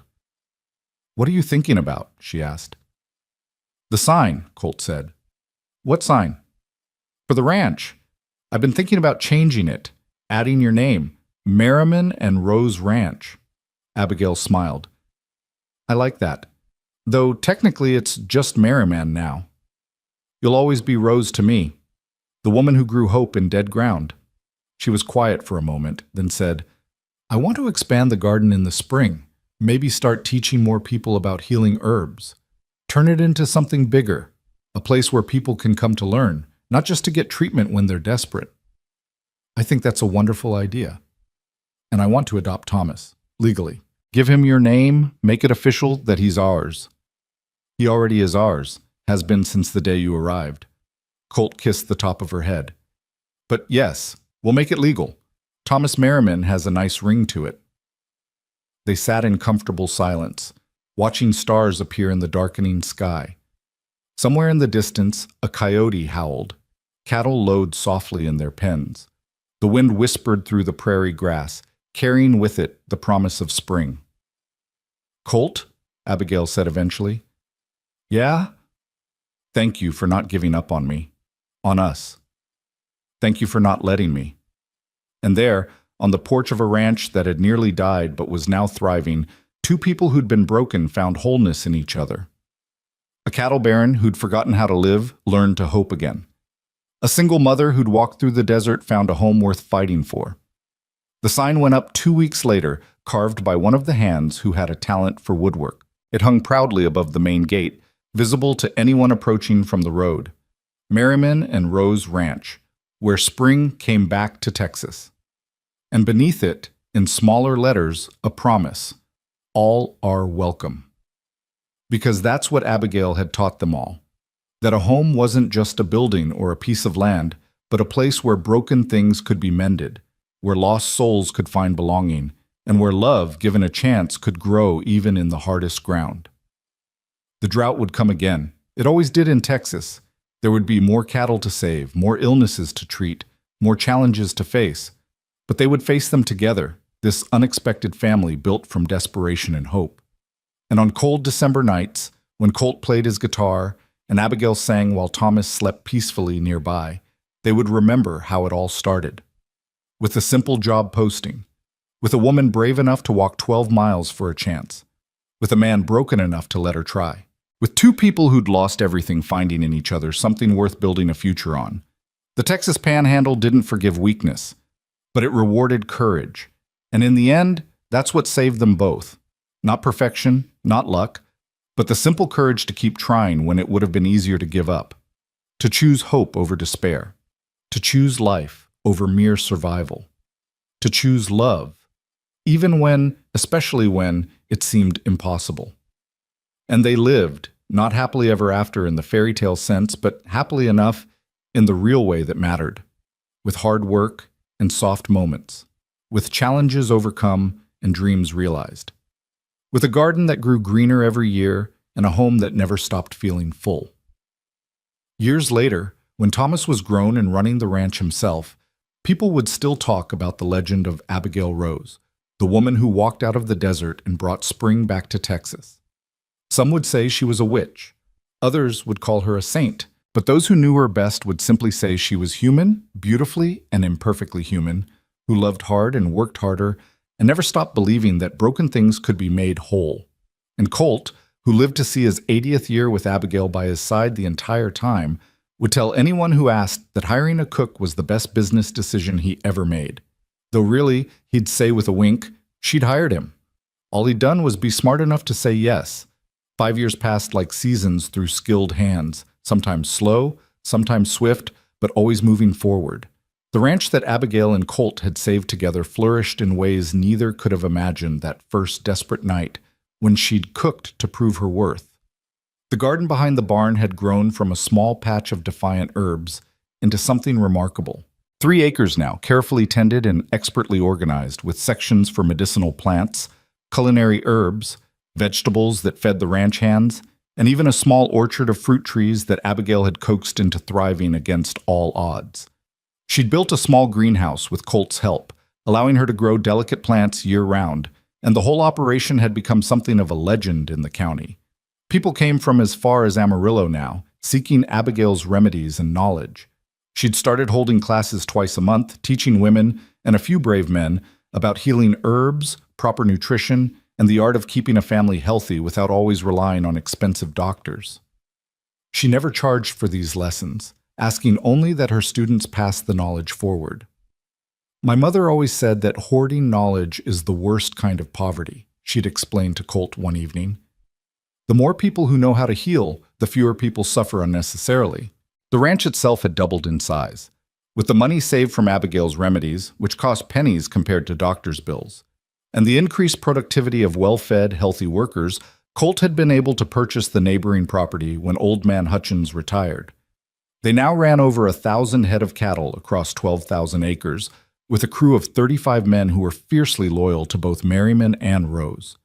But it was the changes inside the house that mattered most.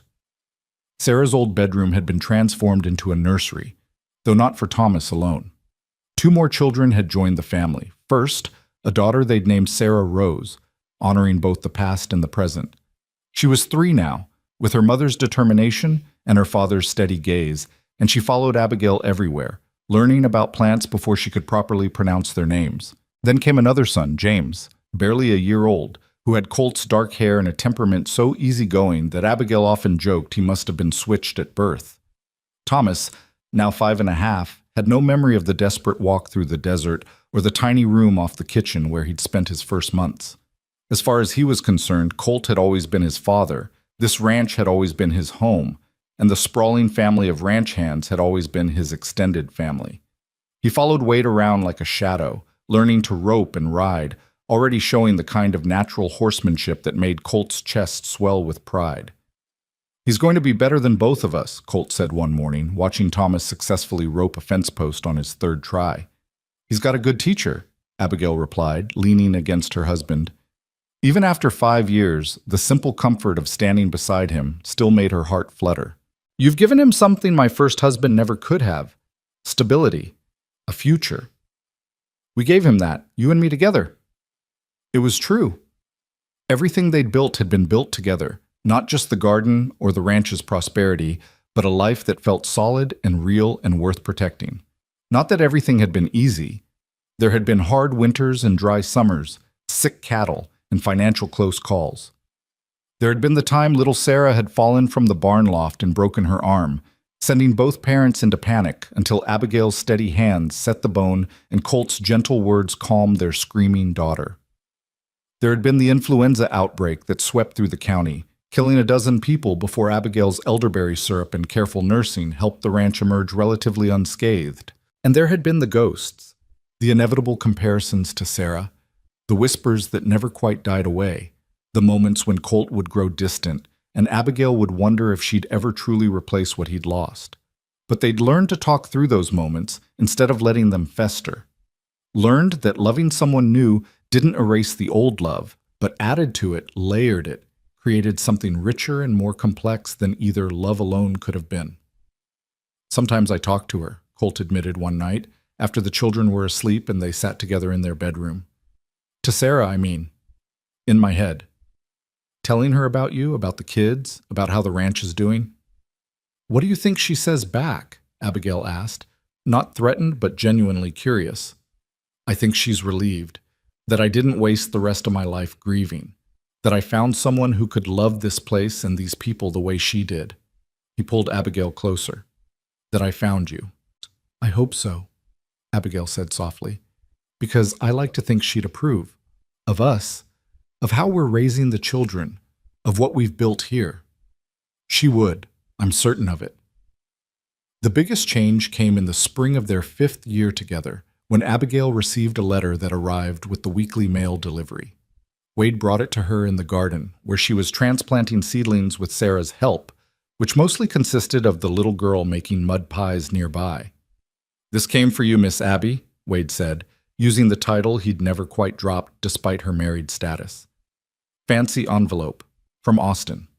Abigail wiped her hands on her apron and took the letter, frowning at the official seal. When she opened it and read the contents, her eyes went wide. "What is it?" Wade asked, concerned by her expression. "It's from the state medical board," she said, her voice stunned. "They want me to come to Austin, to speak at a conference about frontier medicine and the use of traditional healing methods. That's wonderful. It's terrifying. She read the letter again, as if the words might change. They want me to present my methods, my garden, everything I do here, in front of actual doctors. And you will, came Colt's voice. He'd approached unheard, drawn by the commotion. Because what you do works, and it's time more people knew about it. But I'm not a real doctor. I don't have formal training or certificates, or you have something better. You have results. Colt took the letter, reading it himself. Abigail, how many people have you treated in the last 5 years? Hundreds? Thousands? I don't keep count. Well, I do. Or at least, I notice when people stop dying from things that should kill them.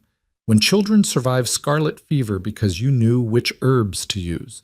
When women survive childbirth because you were there with your knowledge and your steady hands.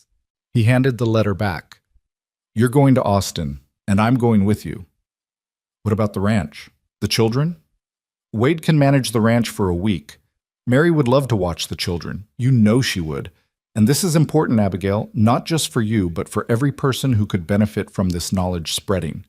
She looked down at the letter, then at the garden she'd built from nothing, then at her daughter playing in the mud, oblivious to the weight of the moment. All right, she said finally. I'll go. We'll go. Together. Colt smiled and kissed her forehead. Together. Always. The trip to Austin was Abigail's first time leaving the ranch in 5 years, and her first time ever seeing the state capitol. The city overwhelmed her with its size and noise and crowds, so different from the vast quiet of the prairie. But Colt stayed close, his solid presence anchoring her when she felt adrift. The medical conference was held in a grand hotel, with doctors from across Texas and even a few from back east. Abigail felt distinctly out of place in her simple dress, the fanciest she owned but still country-made, surrounded by men in expensive suits carrying leather bags full of instruments she'd never seen. Maybe this was a mistake, she whispered to Colt as they entered the main hall. Not a mistake. Destiny.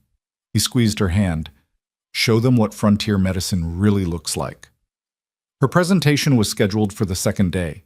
She'd brought samples of her most effective remedies, carefully labeled, along with detailed notes on preparation and dosage. She'd also brought photographs that Billy had taken of her garden, showing the scale and organization of her operation. When her name was called, Abigail walked to the podium on shaking legs. The audience, at least 50 doctors, all men except for 2 stern-faced women in the back row, watched her with expressions ranging from polite interest to undisguised skepticism. Gentlemen, ladies, she began, her voice steadier than she felt. My name is Abigail Merriman. I'm not a doctor. I have no formal medical training. What I have is knowledge passed down through generations of women, refined through trial and error, and proven through 5 years of practice on a working cattle ranch. She proceeded to detail her methods, the herbs she used for fever, inflammation, infection, pain, the dietary recommendations that kept men healthy even in harsh conditions, the preventative measures that had kept illness from spreading through the ranch during multiple outbreaks. She spoke plainly, without medical jargon, but with a precision that came from intimate knowledge of her craft. The questions came fast and harsh. How do you ensure proper dosage without medical instruments? Experience and observation. I start small and adjust based on the patient's response. What's your success rate? In 5 years, I've lost 3 patients. All were already near death when they came to me. The infection or injury was too advanced for any intervention. A murmur went through the crowd. 3 deaths in 5 years was remarkably low, even by modern medical standards. You claim elderberry prevents influenza, one doctor challenged. That's superstition, not medicine. I can only tell you what I've observed, Abigail replied calmly. Every person on our ranch who took elderberry syrup daily during last year's outbreak remained healthy. In the neighboring ranches that didn't use it, 12 people died. Draw your own conclusions. Correlation isn't causation, another doctor interjected. Perhaps not. But when people are dying, I'd rather use something that seems to work than stand on principle while doing nothing. That silenced several critics. Because she was right, frontier life didn't allow for the luxury of perfect scientific method. You used what worked, or people died. One of the women in the back row stood up. Mrs. Merriman, I'm Dr. Elizabeth Hayes from Houston. I'd like to know more about your prenatal care methods. I understand you've attended several births with zero maternal mortality. That's correct. 8 births in 5 years, all successful. Remarkable. What's your secret? Cleanliness, mostly, and not intervening unless absolutely necessary. I let women's bodies do what they're designed to do, and I only step in when something goes wrong. Abigail's voice grew passionate. Too many doctors treat childbirth like a disease that needs curing instead of a natural process that needs supporting. Dr. Hayes smiled. I couldn't agree more. Would you be willing to share your detailed methods? I'd love to implement them in my own practice. Of course. That's why I'm here. The tide began to turn. More questions came, but they were curious now rather than hostile. Doctors asked for her recipes, her growing methods, her diagnostic techniques. Several admitted they'd lost patients to conditions Abigail routinely cured. By the end of her presentation, she had a crowd of doctors surrounding her, all wanting to know more. Dr. Hayes insisted on visiting the ranch to see the operation firsthand. A doctor from San Antonio wanted to feature her methods in a medical journal. The president of the state medical board, a distinguished gentleman with silver hair and kind eyes, pulled her aside personally. Mrs. Merriman, he said, what you're doing is important, more important than you might realize. There's a growing movement in medicine toward understanding traditional remedies, toward bridging the gap between folk knowledge and formal practice. You're at the forefront of that movement. I'm just trying to help people, Abigail said. Exactly, and that's what medicine should be, helping people, not gatekeeping knowledge. He handed her his card. Stay in touch. I have a feeling we'll be working together in the future. That evening, back in their hotel room, Colt found Abigail sitting by the window, staring out at the city lights, looking dazed. You all right? He asked. I don't know. I feel like I stepped into some other woman's life today, like that couldn't have been me up there, talking to all those important doctors. It was you. You were magnificent. He sat beside her, taking her hand. You know what you did today? You gave legitimacy to the knowledge your mother passed down. You proved that being poor or uneducated doesn't mean being ignorant. You showed that there is value in women's wisdom, in practical experience, in paying attention to what actually works instead of just what the textbooks say. It felt right, she admitted. Scary, but right, like I was supposed to be there. You were. And this is just the beginning, I think. Your garden, your methods, they're going to spread far beyond our ranch now. She leaned against him, processing everything that had happened. Thank you for believing in me, for pushing me to do this even when I was terrified. Thank you for being worth believing in. They returned to the ranch a week later to chaos, the good kind. Mary had managed the household admirably, but 3 children under 6 had tested even her considerable patience. Thomas had somehow gotten stuck in a tree. Sarah had decided to help in the kitchen and created a flower explosion that still dusted every surface. And James had developed a new tooth, making him cranky and sleepless. But it was home. Messy, loud, imperfect home. Mama! Sarah shrieked, launching herself at Abigail with the force of a small cannonball. You came back! Of course I came back, sweet girl. I'll always come back. Thomas was more reserved, trying to be grown up, but his relief was obvious. He wrapped his arms around Colt's legs and didn't let go for a full minute. That night, with all 3 children finally asleep and the house quiet, Colt and Abigail stood on their porch, the same porch where he'd first interviewed her 5 years ago, where she'd proven she could cook, where they'd fallen in love in increments too small to notice until suddenly it was everything. Do you ever think about that first day? Abigail asked. When I showed up covered in dust, demanding a job. Every day, Colt admitted. I think about how close I came to sending you away. How different my life would be if I had. Lonelier? Empty. Just empty. He pulled her close. You know what the best part is? After 5 years, 3 kids, and running this entire operation together, I still get excited when I hear your voice in the morning. Still look for you first when I come in from work. Still feel like the luckiest man alive that you chose me. We chose each other, Abigail corrected. That's what makes it work. And it did work. Not perfectly. Life never was perfect. But it worked in all the ways that mattered, with love that had been tested and proven, with partnership built on respect and trust, with a family that grew from desperation and determination into something neither had dared to hope for. The garden continued to grow, the ranch continued to prosper, the children grew tall and strong, learning their father's work ethic and their mother's compassion. And every evening, when the sun set over the Texas prairie, Colt played his guitar while Abigail sang, their voices blending in harmony that had taken 5 years to perfect but would last a lifetime. The sign above the gate never changed, Merriman and Rose Ranch, where spring came back to Texas. Because that's what Abigail had done.